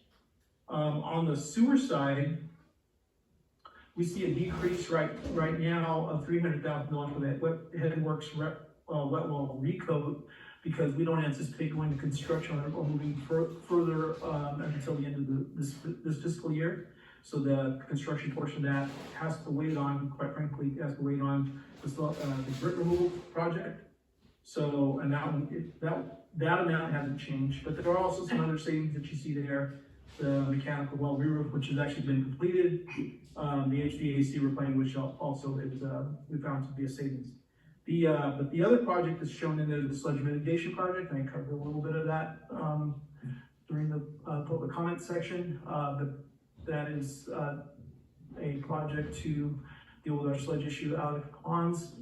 And it's not just to deal with it there, so remove it off-site, so the district doesn't have to deal with it anymore. But that's been included as part of this budget. And yes, a loan was obtained for that particular project. That concludes the report on the capital projects. Unless there's any other questions. I have a quick question for you, sir. We've talked about it before, and I know you're gonna correct me again on it. That chromium, I see you got, I know we don't know the number for it, but are we getting any closer to getting a better number? Because I don't think that's a real conservative number you have there. Yes, thank you. Thank you, Director Webb. There is an action for you tonight to approve a task order to AECOM to evaluate, because they're doing the study. They actually are ready to present the study, but the issue is that we are trying to find out if local well might be available to us to be able to blend and have to avoid treatment. There's some, I say that, but there's a lot of caveats to that, and that is, it has to be, the blend ratios are gonna have to be determined. The hydraulics, all that, how we tie into the existing system, the arrangement we have to make with the farmer, and there's a lot of different issues, and one of the important things right now that we're investigating on that project is the way the well was constructed, to verify that it was, because it's an ag well. Okay. And it was constructed according to ag specs, and so we have to verify that it meets drinking water standards. Otherwise, the state won't even consider it. Well, I know you're gonna tell me no, but I'm gonna ask anyway. Since we've been helping the state on all their projects, well, we've put in what, 2 districts now for them, or 1 or 2 or what? 3 different Three. groups, right? So you think you could maybe call them and said, Rick said, maybe That'll carry some weight. they could find, here's what I'm thinking, maybe find a grant for us to help with the chromium, because we've done them with solid in a couple of projects to help them. And maybe they could give us some insight or help us out with it. That's a very good point. So there's a lot of districts that are impacted by the upcoming chromium changing the maximum contaminant level. It's going from 50 parts per billion to 10 parts per billion. It's very similar to the arsenic issue. So it's the same process, and it's the same, except the problem is the existing well that we have, there's no way we can blend. So without another source, we are going to have to treat, and that would be very expensive. We obviously don't want to do that. So, but in order to develop a project and develop an application for a grant, you actually need to define the project and quantify it. You're not supposed to have AECOM. Correct. Okay. Help us do that so we can make the grant application, because there's a lot of agencies in our boat that are all going to be fighting for the same money. Absolutely. So just FYI. Thank you. You can still use my name if you want. Okay. Okay. Receipt of public testimony. Any public comments on this issue? Would you like to, can we hear you from there? I just wondered on his budget money, are we using these, will serve money in the budget? Or where's the will serve money that's coming in off all this new construction out there? Where's that money going to, or can that money go to the chromium problem, not into your normal budget that it should be? I'll respond to that. So you're correct. Part of that goes to, and it depends on the connection fee study and how it was developed. And there's a split between existing customers, because they're existing customers, it's their system, and it's now not compliant. And then there's a portion that's for the new connections, right? So when we establish what those costs are, that's how the split occurs, and that's how the connection fee was developed. So the answer to your question is a portion of them, yes, but not all. No, okay, so where are the will serve money going to? Are they being put into the budget, being budgeted for capital? So will serve monies are considered to be protected funds, and so when we go to new construction or new processes or new facilities related to serving the new customers, it all goes to that. But if it is going to existing maintenance or things like that, it's not qualified. So Sage, do you have an answer for that? Yeah, any new connection fees, will serve fees that are being collected for new connections are held in a reserve that are not touched until there's approved expenses to use against those for new connections. So they're sitting in a reserved fund. So you're saying that these new houses just get to connect on where they are, and you can't use any of the money for the existing system that we have, that they're tying in? It's a portion of it, and we're actually close to finishing up a connection fee update, just for your information, that will more clearly define how that split ends up. So if you're interested in that, what that looks like, you can actually adjust it. And then, okay, then the second part of that, that you alluded to this new meter thing that we're gonna budget, why are we giving away more water? Well, we've lived there for a long time, all of us, 50 years or more, and we're giving away the water, now we gotta pay for it. So, for every new connection, there's another fee that's called the water acquisition fee. So, the water, cause you're definitely aware that we're in a GK basin. So we have water rights, we have big, well, we have cut very low. We have cut, far back. So the district made it, and that affected the existing customers because all of a sudden water rights were reduced significantly. So the district actually took out a loan and actually bought additional water rights related to that to cover the existing customers. So new customers have to pay a what's called water acquisition fee, and that helps to pay for either water rights that we've accumulated or new water rights that we've accumulated or those new customers. I have a question regarding the meters. It said $1.5 million increase or whatever. Yeah. I don't know how many people, I'm sure nobody in the community is aware, currently have to buy 2 separate meters. We're on the master meter currently.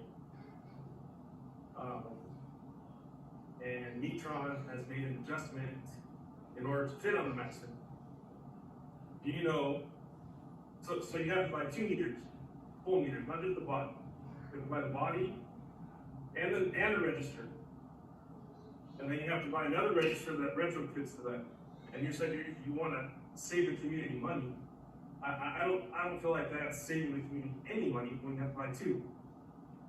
And does Metron have the right to use the body of the master meter? Because that's where it can be in a sticky situation where you have to get rid of all the Metrons or use their bases that are buried. So the specific budget increase that's in here is to install the registers on the rest of the existing meters. Okay, the existing meters from master meter. Correct. Do they have the right to use their meters? Absolutely. And do you think it's fiscally responsible to buy 2 separate meters and put them together? You're talking about buying a new meter though, right? No, master meter is not going to sell you the body. No, I understand The that. existing. I understand. We're not swapping out meters though, we're swapping out registers. No, not registered, correct? You still have to buy the whole meter and register from master. No, They're not going to sell you the body later on. No, I thought we were just getting the registers. No, you have to get the body, which the meter goes on. That's not my understanding. My understanding is that it's for the registers themselves and the retrofit kit. The retrofit kit for the existing. And master meters. Right, but when you get new houses coming in, you have to buy a master meter body and a register, correct? Correct, and the new connection pays for that. So it's the community that's paying for it. If the new so just so we're clear, we didn't necessarily want to go this way, but Well, I know we weren't asked as the people who deal with them. It was brought upon by a decision that you made, which it seems to me, and I'm not speaking for anybody else, but the decisions that you make on a managerial level at your discretion seem to benefit you in the end. And when it comes to us, when it's discretionary, it's shot down to the wayside. I would say that you probably need to speak to the public works director and your supervisor to find out if they had input.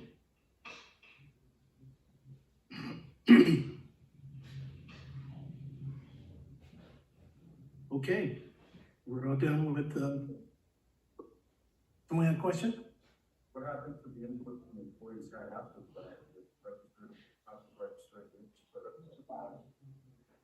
Can I make a comment, please? We're trying to get the agenda down, and it just seems like that they want to bark back and forth, which I'm totally fine with, but is this something that we're trying to get the budget done? If they want to circle back, well, you guys can address that. But I'd like to take care of the administrative part, because a lot of these people are still here. I don't think they're going to be here to go one-on-one about something that a lot of us may not have the identical working. Unless we can find John, you guys can huddle up. Well, let's get to this here so we can be fair to the rest of our audience, please, Mr. General Manager. And we can come back to this. Mr. President, you're the one that's running the meeting, so Yeah. we can go back and forth on this issue. Obviously, it appears to be a bone of contention with the FYI, we recognize that when you roll out a new product, that you're gonna find glitches and you're gonna find difficulties. And that's what we do in small steps. We have an opportunity to save some money. That's the reason why this is being brought before the board, and part of this budget, but you certainly can strike it. Well, I don't want to strike it, I just wanted to get it done, but I'd also encourage everyone, you and all your staff, if you have an open door policy, then start doing the policy here, because I think we're haggling about something now that's kind of a done deal now, and I understand his concerns, and if his concerns are valid, that means money in some, for the district, let's make it do it. But is this a critical mass issue that we have to address? No. Okay, so how about this here? If we could, if there's gonna bring some more clarity, I'd like to ask Mr. President, we can table this matter. Specifically the metering part of well, it. you're not considering that, you're considering The whole budget. Okay, so the budget, there's no more money's been expended, correct? We're just looking at year-end numbers? No, you're making budget adjustments here, so you're approving an adjusted budget. So he's brought up a point about those. Do you need, or are you gonna want extra time to look at that, or are we good at where we stand now pushing forward? I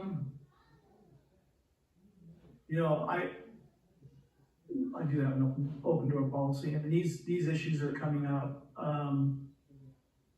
kind of at a really late date. I don't want this to become every time we look at something on here, well, I got a question about this, I got a question. That's not fair to the audience. If you say we're good to push forward, then come talk to you, you can always come back. Yeah, because we don't have to spend money. Yeah, we can always. approve the budget, we don't have to spend money, absolutely. So can we do that, Mr. President? Yeah, we sure can.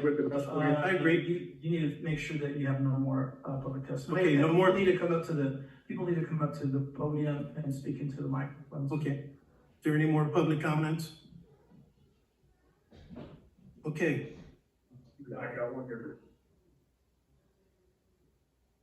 This is just oh, he'll need to state his name and address for this as well. Yes. Okay. My name is Larry Warren. My address is 2100 Carriage Drive, Batching Fellow. It's not about the meter topic, it's just the general, from where the conversation was at before we got into the board agenda. But this is related to budget. So that's where we are right now. We're talking about the budget. Is that what you want to talk about? It's related to Okay. budget, yeah, absolutely. But, Okay, I mean, go ahead. I'm sorry. Go ahead. ACOM, it has to do with any of that. The money we spent on ACOM, $750,000, almost $750,000, period of almost 12 months. I mean, we're talking about the entitled money. When we have a tank coating project, when we have operators here who work with contractors who trust Superior Tanks, who are the manufacturer of the tank, and we get a bid from Tank 3 with $670,000, and then we send it to ACOM, and ACOM turns out getting $1.6 million. It's $1 million wasted. To me, you buy a Ford, you take it to the Ford dealership. So we have a tank 3, we should use the manufacturer to be covering that. If that's the case, Larry, then when they bid, it'll come in that. Because that's what this is all about. It's not ACOM doing a construction project. It's ACOM preparing a design and an estimate, so we can plan. But their designs are excessive. And every time we use them, they take unnecessary steps, so we could have less steps and accomplish the same goal and pass it through, or less money. I'll make one comment and then we're really off the budget. Okay. But I'm gonna make one comment. So people that think or that consider engineering over engineering or appropriate engineering, I understand, totally understand. But you don't understand what lay people, even what something that I might not understand is what the assumptions that went into that, what the design conditions are that. And if we want to talk about the slab project out at the wastewater plant, you don't know about the soil conditions that were underneath that thing as well. You don't know what they were designed for. You don't know any of those things. All you know is you see a slab, and I could have done that slab for X amount of dollars, right? So when you talk about over design, somebody has to stamp those plans and take and certify that these plans are according to design standard of care. So how come we didn't have to do that before then? Because we used this company on different tank recoveries for all. So I would alert you to public contract. Yeah, I'm about to shut it down here. I would alert last you- comment. But I alert you to public contract code. Public contract code requires you to go out to bid. Anything over $200,000, you have to bid. Okay, I'm gonna close the public comments at this time. Personally, I feel like some of this stuff should be discussed in your office with your employees. Okay, so at 7:53, we're gonna close the public hearing. Okay, we're gonna adopt resolution number 2025-21, adopting the mid-year budget for the fiscal year ending June 30, 2026. Can I get a motion? Motion. Motion by Director Webb. Second by Director Wood. Discussion.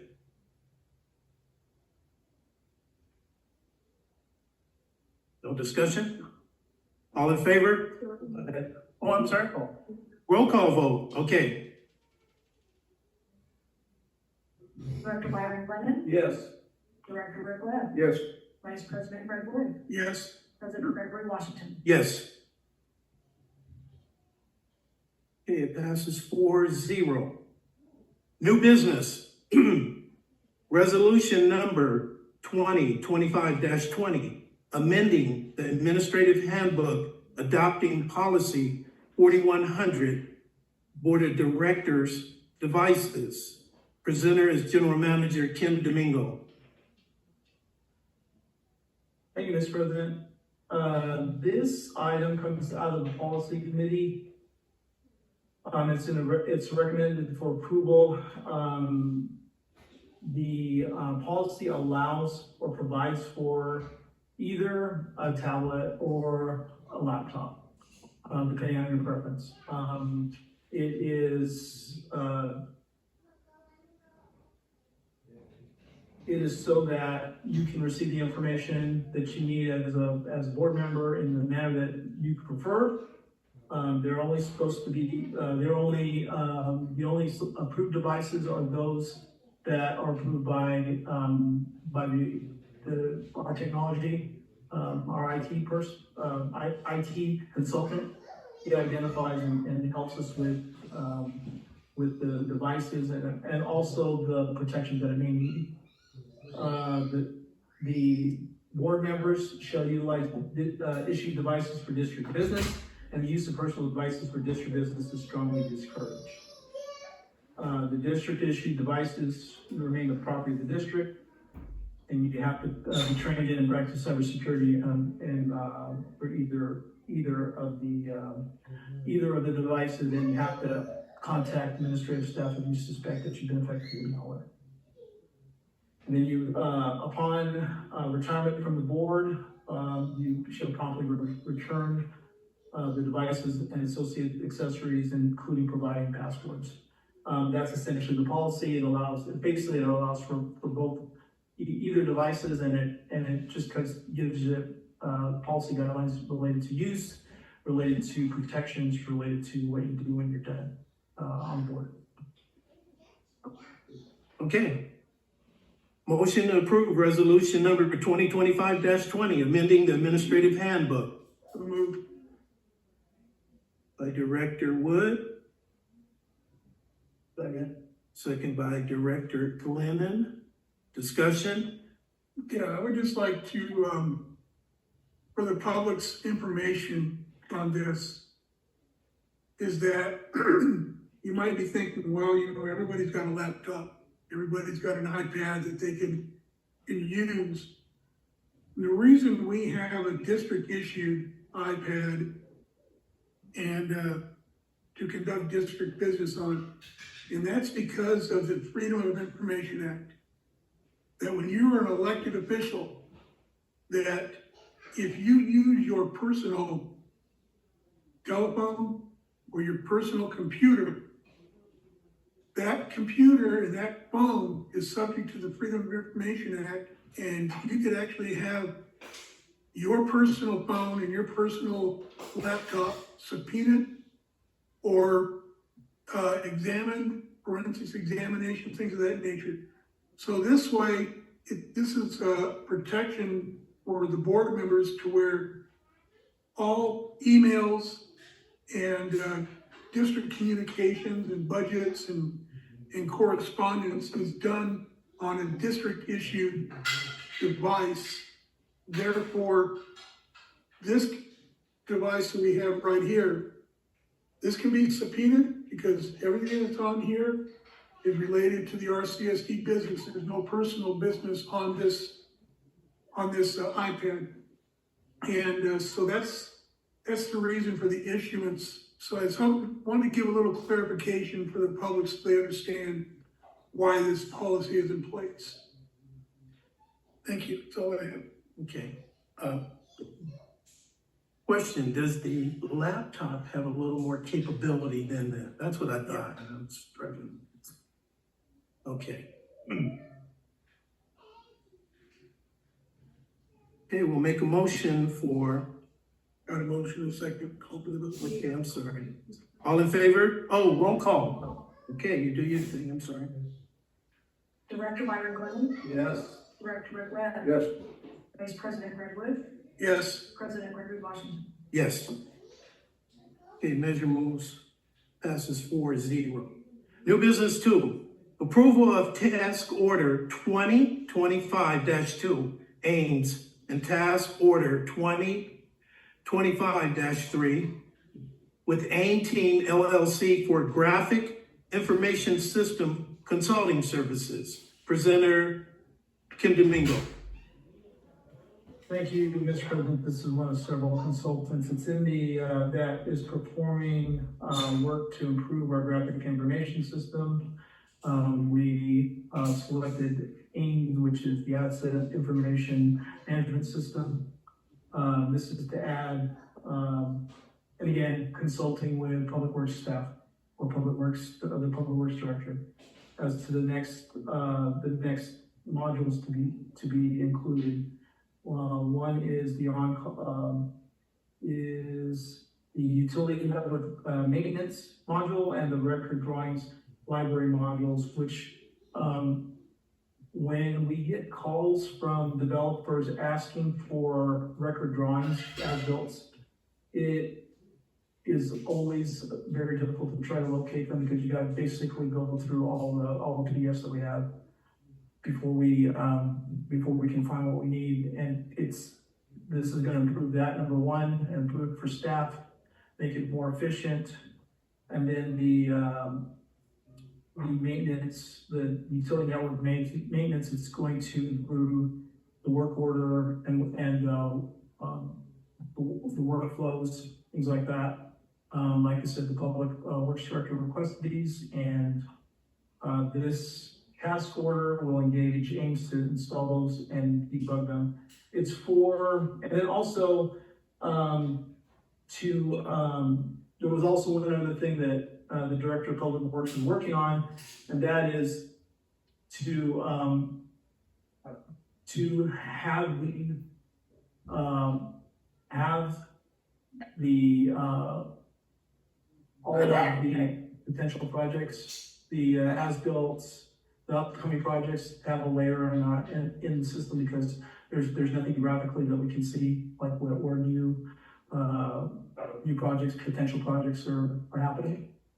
So that's also included. That's part of a fixed fee of $10,000. It's that's basically a oh, I'm sorry. Okay. You're actually approving two different task orders. One is for the utility networks maintenance, the record drawing library module. The other one is for on-call services, or things like what John was requesting. So recommendations for approval. Okay. Motion to approve. Approved by Glennon, Director Glennon. Second? Second by Director Wood. Discussion? I have a question. I see the word update. How frequently, do we know how frequently this stuff gets updated? Or, because I see on call, and I see the word customizations in here. So which means that at some point, do we know how much additional has to get added to this? As it comes back, or if you don't know, I'm good with that, but do we know what's the build out, how often this has to get updated? So the updates to the system are requests. So Well, basically, we go to them. it would be really cool if this could show us this. Okay, so we go ask them. We go ask them, Okay, and they gotcha. customize it for us. So where it stands is good. If we want additional features, we go back. And it's something that they have to put time in, and you do it on a T&M basis. And like what John was asking for, it took them a couple hours to do it. So we see a need, we go ask them to build a need, and pay for it. Yes. Okay, thank you. Kim, Yes. this was the meeting I crashed that day, correct? With the consultant and Yeah. John. Did you Yeah. see the, yeah. I crashed that Yeah. meeting that day. But at any rate, I want to touch on that a little bit, because something that we used at Metropolitan. It's basically a maintenance management system. So it puts maintenance on cycles. That way PMs don't get missed. Now, let's say working at Met, if we missed a valve on the cycle and we missed it again, let's say that valve ruptured, we can go back and see we weren't doing the proper maintenance on it. So this is a comprehensive system that will follow and track our preventive maintenance and corrective maintenance. Is that correct? Yes. Is that how that works? Okay. This will also create a backlog system as well to keep, when work orders aren't completed on the schedule, that it will go into backlog to kind of keep an open tab on it. If we tell it to, yes. Okay. Okay. Any more discussion? This is a roll call. No. Okay, all in favor? All right, Aye. All opposed? Measure passes 4-0. New business 3, approval of task order 2025-1 with Kennedy Jinks for consulting services for the 2025 Urban Water Management Plan. Presenter is General Manager Kim Domingo. Thank you, Mr. President. So, Kenny James did our last one from 2025. Actually, they updated the 2020, because these urban water management plans are done every 5 years. But the 2021 didn't get finished until, early 2023. So we're getting a little bit of a jump on this 2025 one. Kenny James did the last one. It makes sense for them to do it, even though it makes sense for them to do it. The other consultants that we have access to, they would have to bring them up to speed, all that. So I am recommending that that you approve this task order for $89,073 on time and material basis to prepare the urban water management plan update for 2025. And the state mandates are forcing some of this as well, is that correct? Well, if you read the staff report, it talks about all the things that are changing or Right. part of it, making water conservation in California way alive, completion of local groundwater sustainability plans, planning for compliance, continued compliance with SB by 7-7 targets. All those things, they all play into that need to be addressed in the urban water management plan. Yeah, So we're gonna pay it, they're gonna put it up on the shelf after we finish, until we run out of water. It's a planning tool. We're gonna use it for planning. Here's a question I have for you. And this ties in with that water use. They're not gonna write a plan for us for water conservation, get to that number. This is just gonna be frank, we'll have the information here, but they're coming up with a way for us to get to that water number. That may be part of the planning. Since it's a whole new set of guidelines, but that's issued by the state. I don't know if it'll produce that for us, but all of the recent regulations that have been passed are gonna be included as part of the consideration of the plan. I know you probably don't have the answer to this. Have they ever said the consequences if we don't have the report done? I've never heard any conversation if you don't have the plan done. Right. What's going to be the consequences? We've never heard that, have we? I'm not aware. No, I'm not asking us to not do it. I'm just, have you ever heard? I thought in 2027, we'll need to report that we're moving in that But that's water direction. use. I'm just saying we don't have the report done. As you said, we were. So, talked about applying for grants and things like that. This is a component. This is, if you don't have a plan done, Okay. you don't qualify. Because we got money from a grant before for having this done, didn't we?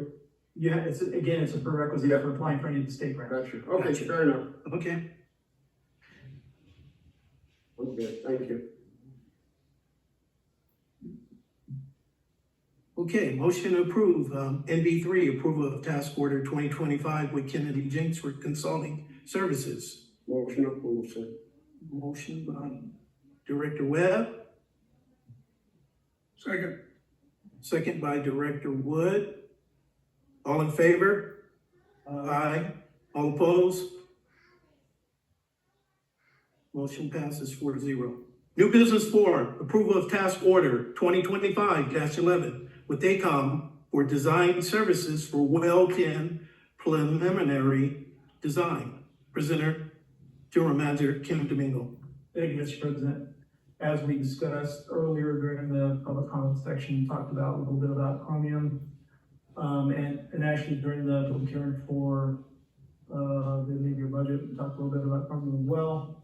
This is the portion of the study that will include well 10, so that we can then prepare our grant application. And also define what our solution is going to be. So in order to determine whether well 10 will work, we need to have an analysis done. Division of Drinking Water is interested in the results. They are aware we are working with AECOM. It's for $39,900 to put this preliminary design together and include as part of the chromium study. It's recommended that you.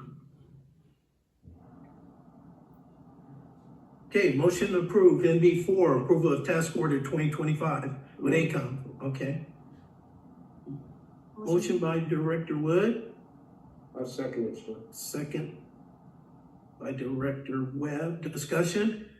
Yeah, I'd like to touch on a few things on this, Kim.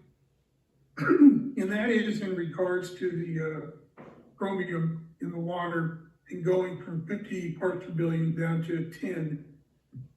And, you know, we went through this in 2000 with the arsenic going from 50 to 10.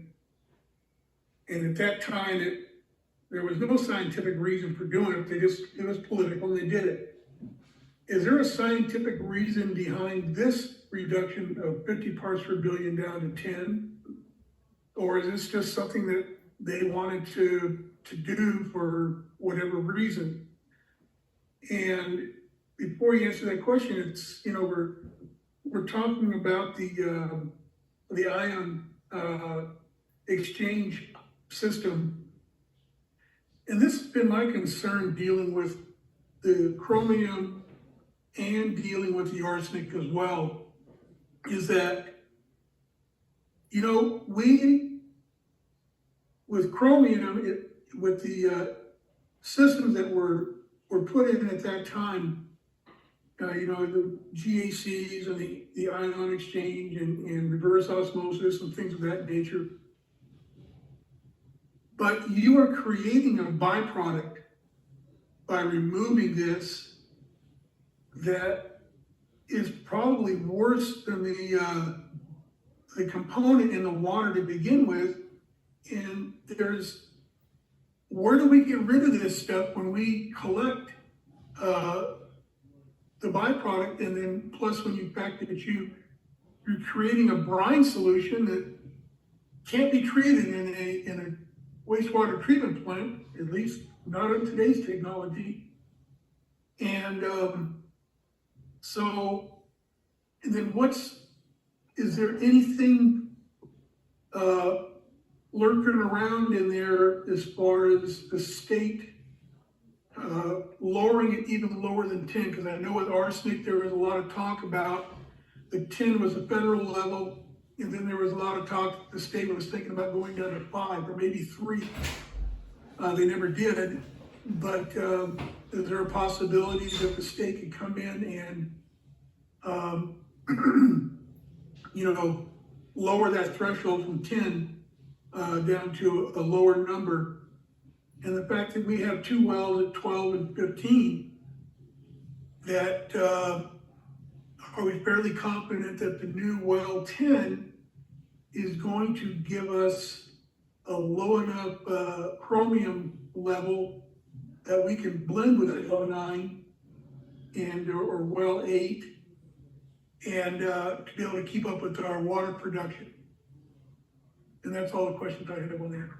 Okay, sorry. So your first question, I really can't comment on because the state has a process on how they promulgate new regulations, and there was a challenge to that by some water agencies on the state not doing it properly, but that hasn't gone anywhere. Yeah. So. And are there studies? Absolutely, there studies. Are they, you know, again, studies and public benefit? Those are opinion. And actually, I don't want to reject making the water cleaner because I think that's important for the public, is to ensure that we're trying to meet drinking water standards. And so I don't want the public to think that I mean, obviously it's an economic impact we gotta deal with. And honestly, it's the economic impact that's gonna affect all the customers. But at the same time, it's it's what's needed to clean the water up to meet drinking water standards. So that said, we have done some testing, preliminary testing on well 10, potential location. It's, the levels are somewhere, the arsenic and chromium levels are somewhere around 5. So we believe that it's going to be, and it also is a very good producer, is our understanding. So we're pretty confident that if we can do that, we can blend. And when I say blend, so just for everybody's information, when we blend, we're not removing any arsenic out or any chromium out. All we're doing is lowering the concentration by adding more water that's a little cleaner. And so we're not removing it, we're just lowering the concentration. But when we blend, we actually are held to a little bit tighter standard, depending on the facilities we put in. If we, for example, we put it in a tank where we have a blending tank, and then we have to pump back into the system, get to pressure. When it goes straight from the wells, allow the wells to provide pressure, and then blend in pipe. When you do that, it's a lot cheaper. However, there has to be a buffer or safety factor in there. So typically, at least for arsenic, our level is 8, not 10. So you're aware. So when we go over 8, you have to start notifications on arsenic. It's going to be the same issue with chromium.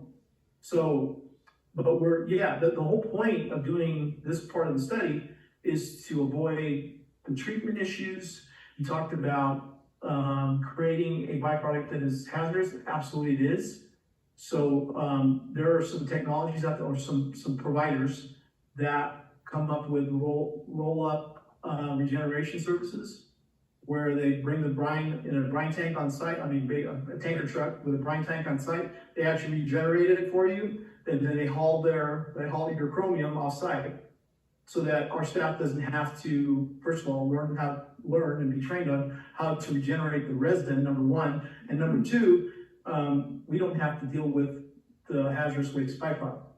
So if it turns out that the well 10 is not going to be acceptable, and there's not another option, then we do still have that. We have that option. It's going to be costly. Absolutely, it's going to be costly from not just a capital point of view, but from an operations point of view. We're trying to avoid that with this part of the study. Okay, great, thank you. Any more discussion? You have anything, Director Glenn? No. Okay, approval of MB4, Task Order 2025-11 with ACOM for design services. Any motion?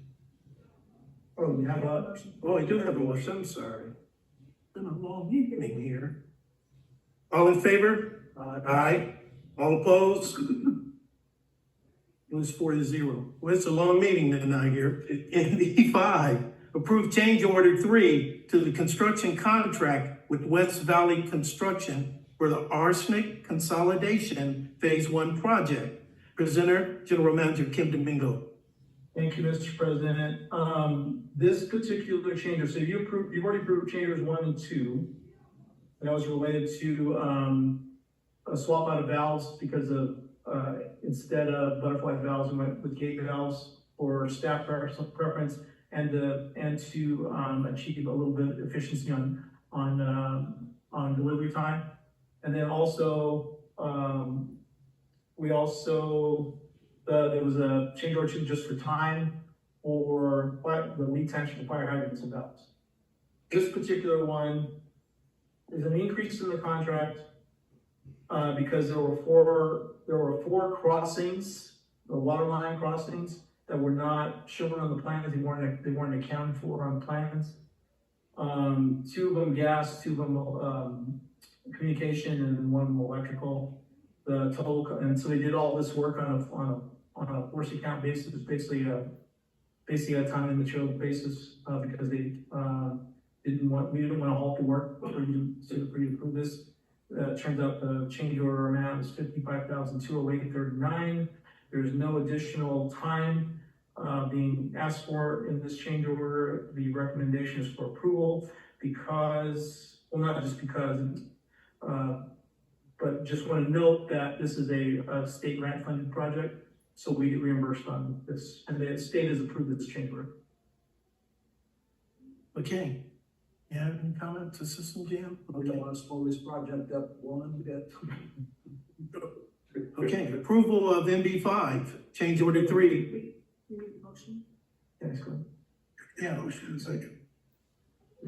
Okay, motion for. Motion to approve. All right. MB5. Thank you, Webb. Second, second Director Glennon.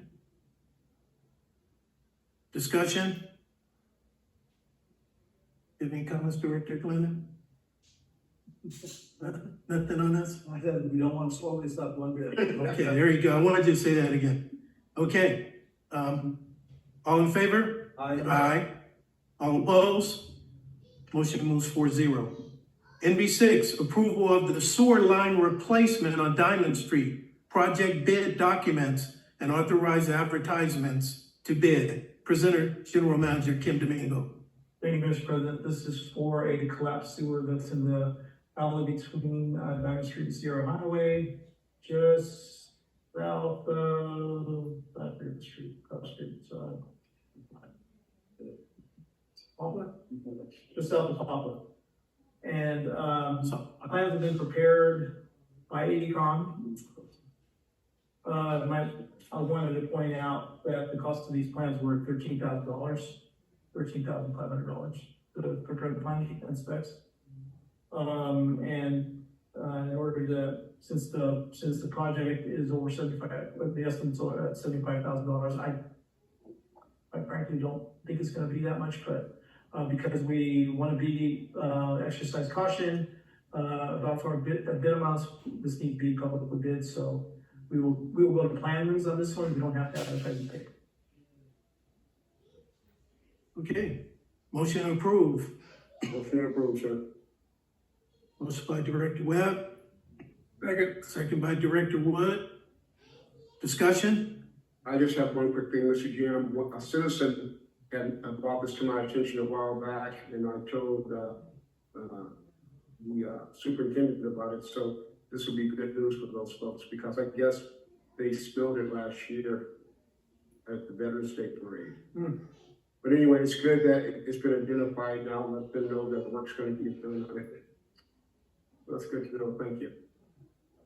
I have one question, Kevin, is, being as, we've come across some lines that have had to be replaced, even though this is just a small section, it's not that big of a section. Are there plans to, do a flow study, especially on some of these areas where we're doing, repairs and replacement of line, to kind of see if maybe we might want to look at relieving some of these lines, rather than repair them, where we eliminate, future repairs or replacements?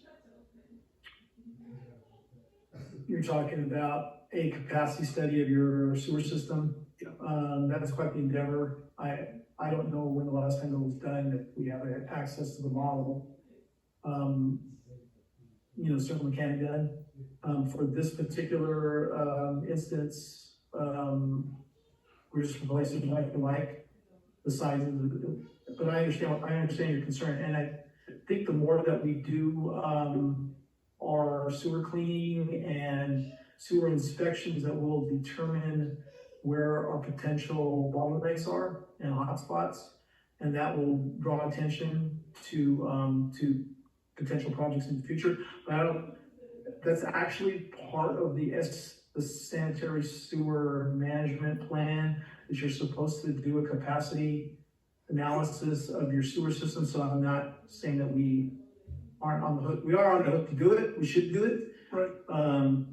Well, maybe, like we talked about before, is maybe not in the newer sections of Roseman, but maybe in some of these older sections in the Diamond Street area, and essentially between Sierra Highway and maybe the freeway down along 20th. Some of these older sections is to maybe kind of find out if they've reached their capacity, and maybe start with that first rather than a system-wide, but to kind of determine that we're planning future capital budgets, is to, instead of doing $100,000 of repair, you might be better off just relieving that line or relieve a section of it. Yeah, as we do our cleaning and videoing, it'll reveal some of those things for us, so that, I mean, it gives us the clues where our issues are at. But to do and technically we are supposed to do a system-wide study and everything tied in, and determine what the capacity is. I will say this, when the district undertook the 2 assessment districts to put a lot of the main sewers that serve new development, those were sized for pretty significant project developments and build out. So, and in fact, I know the sewer that goes to the plant, 42-inch, I think. 42-inch. Yeah. So I know that it's been forethought, but to actually have the study to say, we're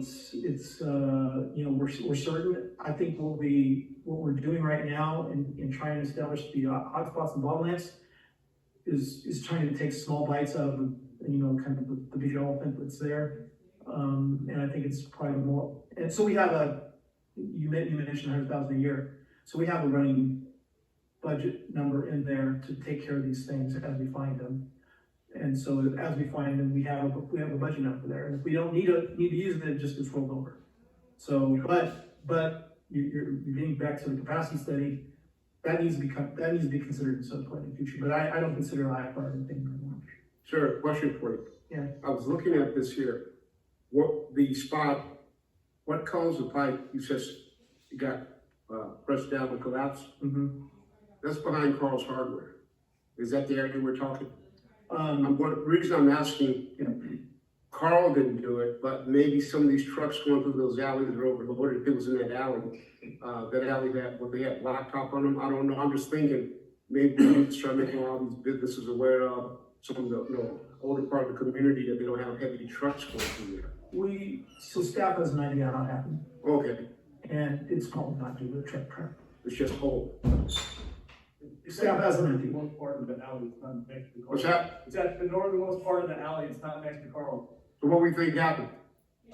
They have a backflow tie-in right there, they could have, if it was where the old, deep road. Okay, gotcha. Yeah, so it's right behind there. Okay. They tie in the backflow, it comes up.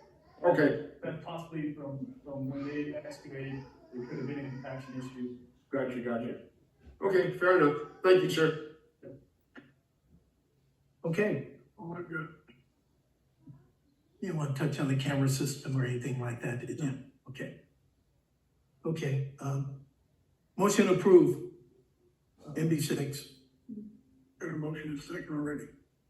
MB7, fourth. We're on 6, just need to get a vote on it, sir. Call for a vote. Yeah, Director Webb made a motion. I got you. Director Wood. Okay. It's past my bedtime. All in favor? Aye. Aye. All opposed? Motion moves 4-0. NB7, authorize the filing of the notice of completion for the sludge storage slab project. Presenter, General Manager Kim Domingo. Thank you, Mr. President. There may be some final patchwork that needs to be done on the walls on the north side that your chief water reclamation plant operator and is going to verify with the contractor are done, along with the inspector at that time to verify it. But following the notice of completion, notifies any and all subs that we're getting ready to make the retention, so it allows them to complete claims if they have claims.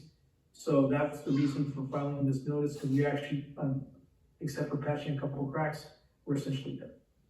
So recommendation is for approval and to approve for your general manager to sign the notice of completion and then file it with the county recorder.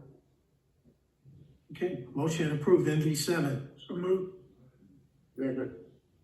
Moved by Director Wood, second by Director Webb. Discussion? No discussion? All in favor? Aye. Aye. All opposed? Measure moves 4-0. All right, we're getting into the good stuff here, huh? NBA, announcement of board appointment. Presenter, Kim Domingo. Thank you, Mr. President. This essentially is a continuation of the item from the Monday special meeting. We have 3 applicants to consider. So at this point, you would want to entertain a nomination. And if there's a second, then have a vote. At this point, we have a nomination for board appointment.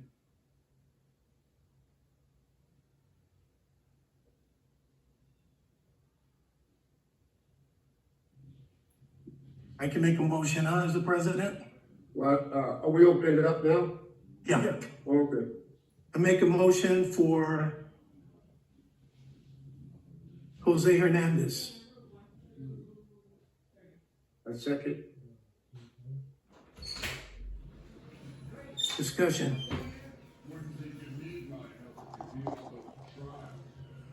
No discussion? I have a couple things I wanna touch on here. I want to take a moment to thank the 3 applicants for stepping up for your community. As I mentioned, stepping up to be a public servant in today's climate is more challenging than it once was. So again, thank you, Mr. Wallace, Mr. Burke, and Mr. Hernandez. I want to touch a little bit on what I heard and my investigating of the 3 applicants. I'll start with you, Mr. Hernandez. I believe our paths may have crossed once or twice many years ago as I was president of Roseman Youth Football and Cheerleading Program. And I knew that you were someone that worked exclusively with kids in the community. I also recognize that you were the business owner of Jesse's Pizza. I also saw you attend the same church that I attend and observed you have a little closer relationship with administrative staff and the priest than just the average parishioner. I like to also mention running successful businesses take fiscal responsibility, and I believe you've demonstrated that. I've watched your professional boxing career. I saw you on CBS one night, and again at the Pioneer Performing Arts Arena in Lancaster. It was quite impressive to have a champion in our community that everyone knew and respected. So thanks again for you applying. Mr. Burke, I was truly impressed with your resume and background and your delivery. If only I still worked at Metropolitan Water District, I'd put my recruiter hat on for you. With 5 kids growing up in our community, you are deep rooted in what's best for our town and appear to have the expertise to critically think the challenges that this board faces. So again, thank you. Mr. Wallace, you have been an integral part of the Roseman Community Service District for many years. In fact, the voters selected you in 2018 over me. Man, did that hurt. But in 2022, I was elected to the board and got a chance to work with you. It was truly an honor, and I enjoyed every minute of working with you. So thank you to all you've done. So we have a first and a second. Any other discussion? Well, are we gonna go for other choices? And how are we gonna do the same with the selection or? You have a motion and second to see vote? Yeah. On Mr. Hernandez. Okay, all in favor? Aye. Aye. All opposed?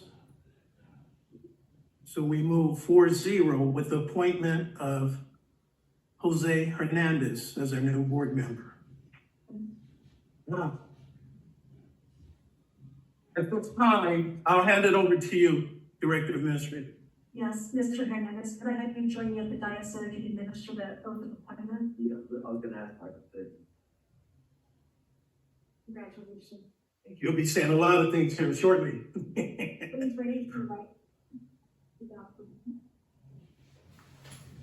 I, Jose Hernandez. I, Jose Hernandez, Do solemnly swear or affirm do you solemnly swear or affirm that I will support and defend the Constitution of the United States that I will support and defend the Constitution of the United States of California against all enemies, of California against all enemies, foreign and domestic, foreign and domestic, that I will bear true faith and allegiance that I will bear the true faith and allegiance to the Constitution of the United States to the Constitution of the United States and the Constitution of the State of California, and the Constitution of the State of California, that I take this obligation freely and I take this obligation freely without any mental reservation without mental reservation or purpose of evasion, or purpose of evasion, and that I will well and faithfully that I will well and faithfully discharge the duties upon which I am about to enter. discharge the duties upon which I'm about to enter. Congratulations. Thank you. All right. I guess you can come take your seat and speak from.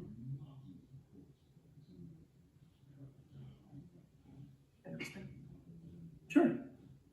Director Glennon does it all the time. He likes to stand. Yeah. I want you guys to know that I've heard everything that was just said over the last 2.5 hours, and I gotta assure you that I absolutely love this community. I was born, raised here. I'm a product of my environment. I live and I bleed Roseman. I bleed Roseman. I was raised in Allen Valley, lived in Tatchman for a little bit. I've been around here. I will do what's right for you guys, both sides. I will do it with integrity, and just want you guys to know that I'm a fighter. Literally, and I'm gonna fight for what's right with integrity. Thank you guys. All right. You don't need to say nothing no more. That's it. Thank you. Okay, we're getting here to the finish line. New business 9, approval of Roseman Community Service District CWEA membership and P3S director and staff conference attendance in February, where did I get May from? February 10th through the 12th, 2026. Presenter is General Manager Kim Domingo. Thank you, Mr. President. So this item is because Director Wood has been selected to present at this conference. And he has requested that, it's related to our reclamation use at the wastewater plant. And they picked him, they picked his synopsis, they picked his presentation. So Director Wood wanted your chief water reclamation plant operator and your general manager to attend to support him and to help him present. And so that's what this item is for, is to approve that extension. So move. Second. All right. Glennon.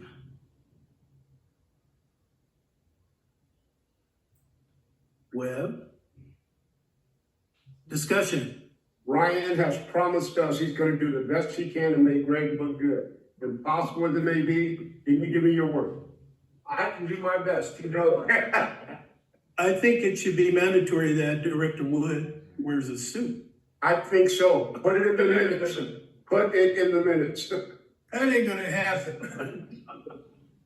But I got a picture up there of me wearing a tie, I okay? know. That's why I made that comment. And I'm on a for real note, I'm gonna tell you something about the big guy down there, Greg. Folks, probably one of the most articulate writers when it comes to some of this technical stuff we do. If you ever need something written to make a point, look for Greg to do it. That's part one. Part number two, if you want someone to bring energy and life to someone, that man right there will bring you the energy. So between the two of them, Mr. Jim, I think you're taking a pretty good package up there for this presentation. And great job, well done, my friend. Job well done. Could you explain a little bit what CWEA is?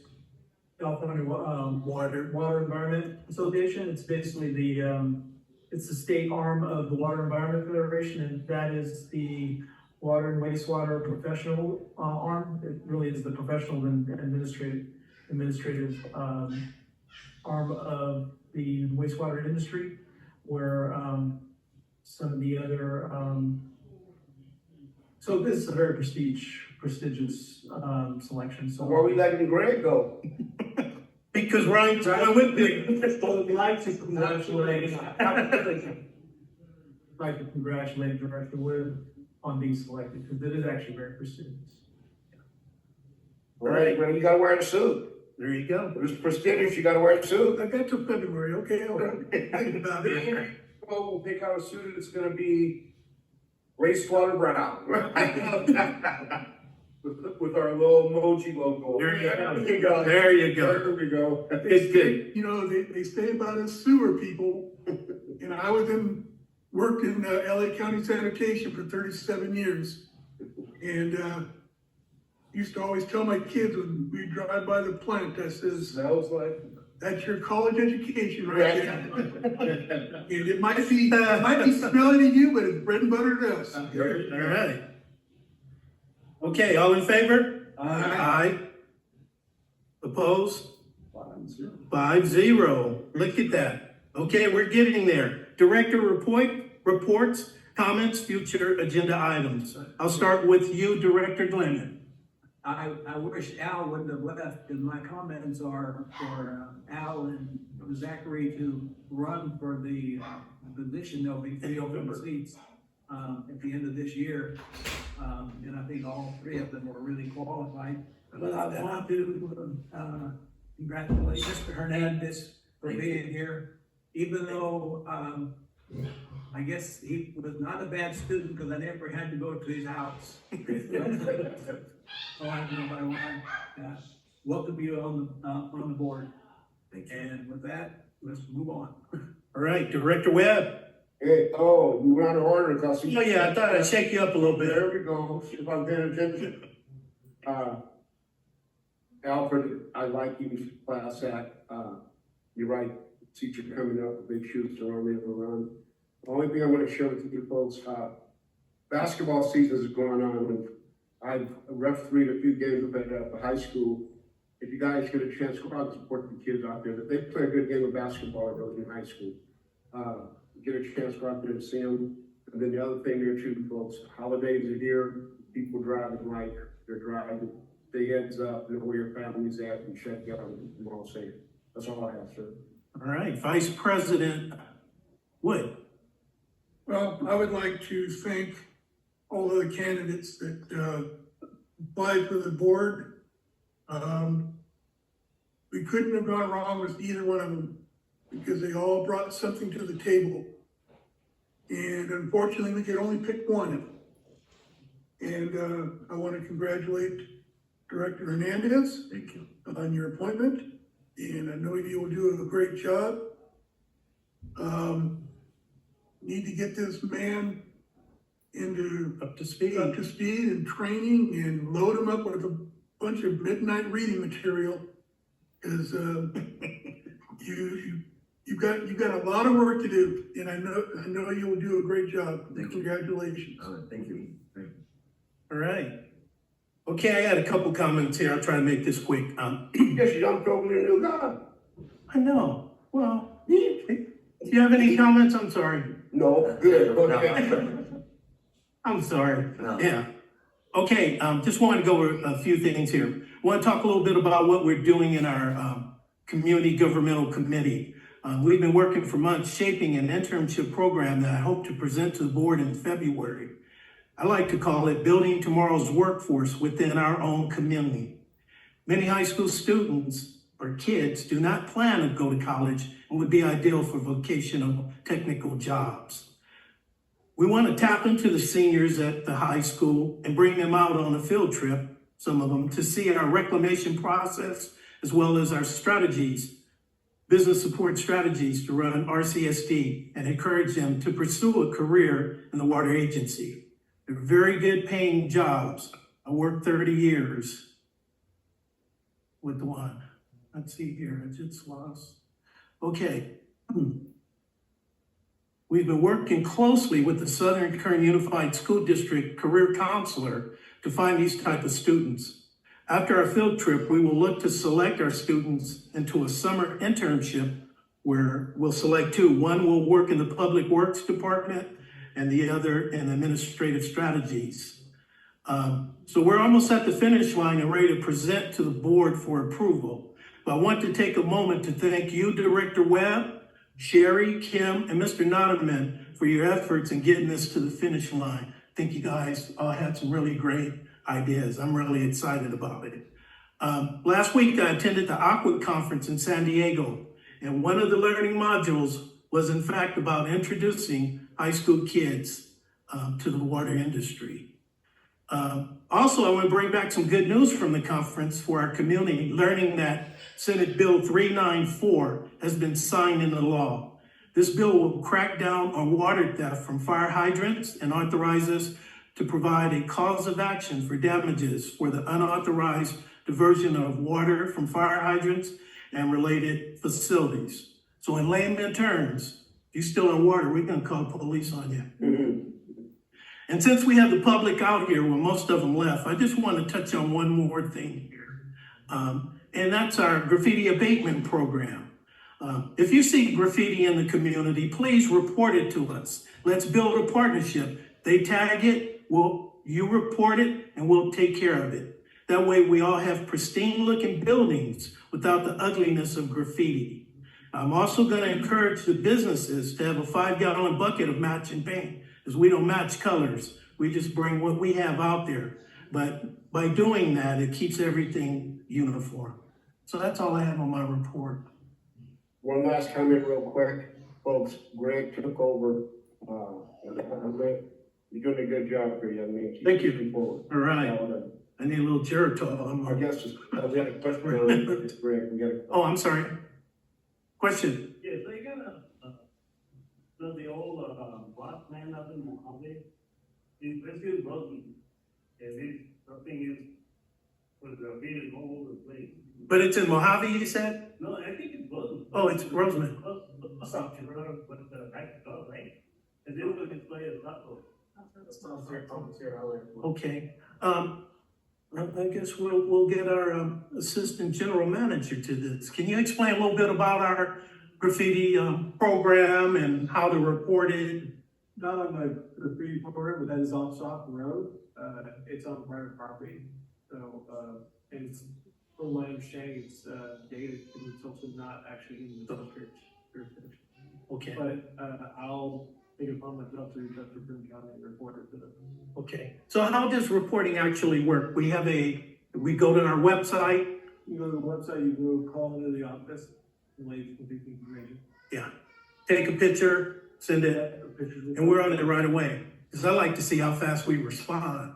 So please do that. Keep our community looking beautiful. Okay, General Counsel update. Are you still with us there, Mr. Colmar? I am here and I have nothing to report. I don't think I could add anything to what's happened tonight. Okay. General Manager update. Kim Domingo. No more to report. I'm missing a page here. Let's see, page. It's over here. Sherry. Okay, Director of Administration update, Sherry Tim. Thank you, Mr. President. So for the month of December, we got 178 pending notices of disconnection delivered and 102 door tags were delivered, notifying account holders of pending shut-off for non-payment. Would like to remind everyone, our Red Cross blood drive is tomorrow, December 11th, from noon to 6. We have 26 people registered so far to donate, 27 with Mr. Fleming. So please share that. We've done several email blasts out to the community to make them aware of this. And to my knowledge, we're still the only entity that does the blood drives in Roseman. A reminder, the district will be closed from December 24th through December 1st for the upcoming holiday season. We will reopen on December 5th.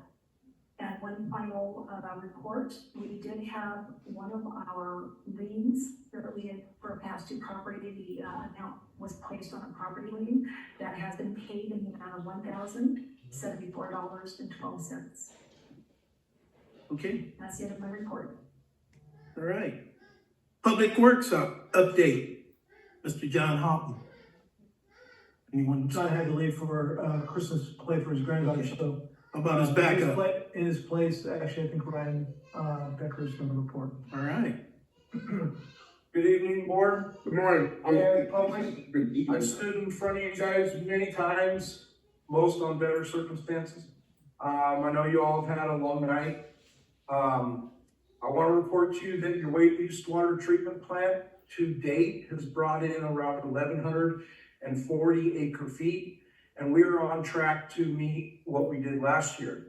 What that comes down to is about 374 million gallons of waste that has been treated and discharged back out, thus earning water credit, which helps keep the ratepayers' costs down from us having to go out and purchase water. On multiple times, you guys have congratulated me on the stellar performance of that wastewater treatment plant. And although I highly appreciate that and respect your guys' feedback and opinion, I have promised you on numerous times that it's not me that does it. I promised you last time I was here, eventually I'd bring my staff. I'd like to ask all my staff to stand up, please. On the end, we have Brian Solaris. Brian came to us a little bit under a year ago. Has been a tremendous asset to our team. And not only that, has took it upon himself to study and acquire more licenses in that short time. All right. Next, we have Sean Pimentel. Sean came to us from Tehachapi that doesn't have very good. And all joking aside. Of course, we look like we're building one here. We want to run the ball. I might have one run in me. Put Mr. Hernandez back there, as if they get through the line, he's got him. So. Yeah. So Sean's been with us for a little over 4 years now, and he is the one that I've reported to you guys numerous times. If something ever happens to me, and Mr. Domingo is aware, Sean can always fill in my absence. He'll have some learning to do, some catch up to do, but he's got it. And last but certainly not least is Mr. Al White. Al is, me and Al together got 40 years in the industry. Al came to us, and Al serves a very specific role. Not to say that no one else that is employed here can fill, but it would be very difficult for them too. That being said, our treatment plant is operating great. For those of you that would know, our ammonia is less than 1. Our nitrates are sitting at less than 2 milligrams per liter. Our settling is below 400 in our 30-minute settling test.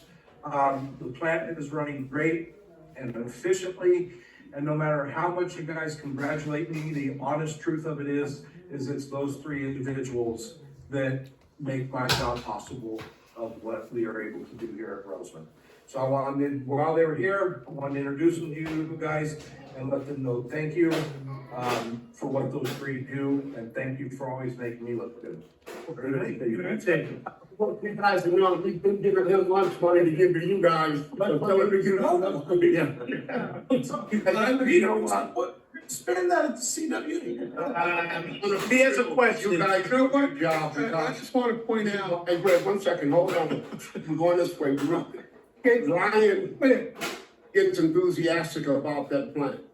Oh, just a little bit. Wait, I'm getting a little bit, yeah. If you guys are even in the room with that enthusiasm, give you guys props. Because you know why? You know when Lancaster stinks, when they're not, I've never smelled our system. And that's a team effort, and I'll tell you something. The job you guys do, I don't think the people realize how important it is, because you gotta go somewhere. So I salute you guys. You know what? Job well done, and keep up. It's something that's never thought about. It's just expected to happen. Thanks you guys very much. Now you got the floor there, Greg. I just want to reiterate that the numbers that Ryan just gave. I was told today that nobody. Those numbers are exceptional. We're supposed to be on the nitrate, we're supposed to be 10 or below. And for them to put in numbers at 2, give me a break. That is, You guys are Superman out there. BOD reduction in over 87 to 90% coming in. We're anywhere from 250 to 350 BOD.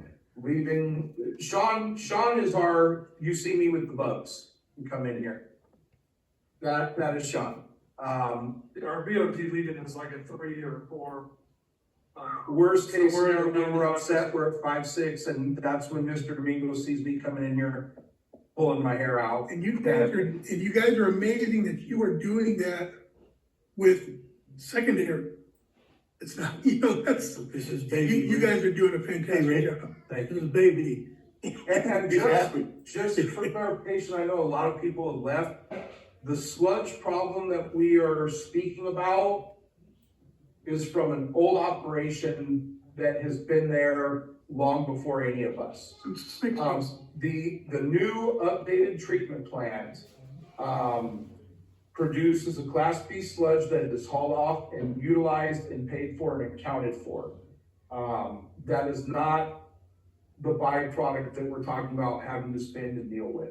That was from 30 or 40 years of pushing it down to accumulation. So. I like the water credits you're talking about. That's a big thing for us. I like that. And could you touch on that a little bit? Because some of us may not know, but how much water you have in fact put back into the groundwater replenishment for this community? 300 acre feet, maybe? Sitting now, Yeah, from when we from started. when we started, we're about 33, 35. I did not plan on getting up speaking tonight. I do know, last year we were at 1,159, you take 10% from that, we are at about 3,300 in total. The key to it is we took a product that was a nuisance, that cost everybody money every year, and we made it into an asset. And the way it works is we get most of our water from our groundwater and water involved. Through adjudication, we were limited on what we are allowed to pump. So the GMs, the board was, do we go out and buy the water, thus raising your guys' rates? Or do we take something that is considered a nuisance, turn it into an asset, clean it, put it back into the ground, and then get water credit to pump more from our wells at a fraction of the cost of what it costs you to go buy water? And I want to mention that I had nothing to do with that. That was previous administrations and previous boards. You guys all deserve that credit. So I just want to make sure that the credit is given towards. All right. Thank you, Ryan. That's all I have. Thank you guys. Okay, thank you. Thank you. All right, I guess that's it. With that said, we can, You'll see it, You'll see it. adjourn at 8:57. All right. Hey, guys, right quick. Hold on. One,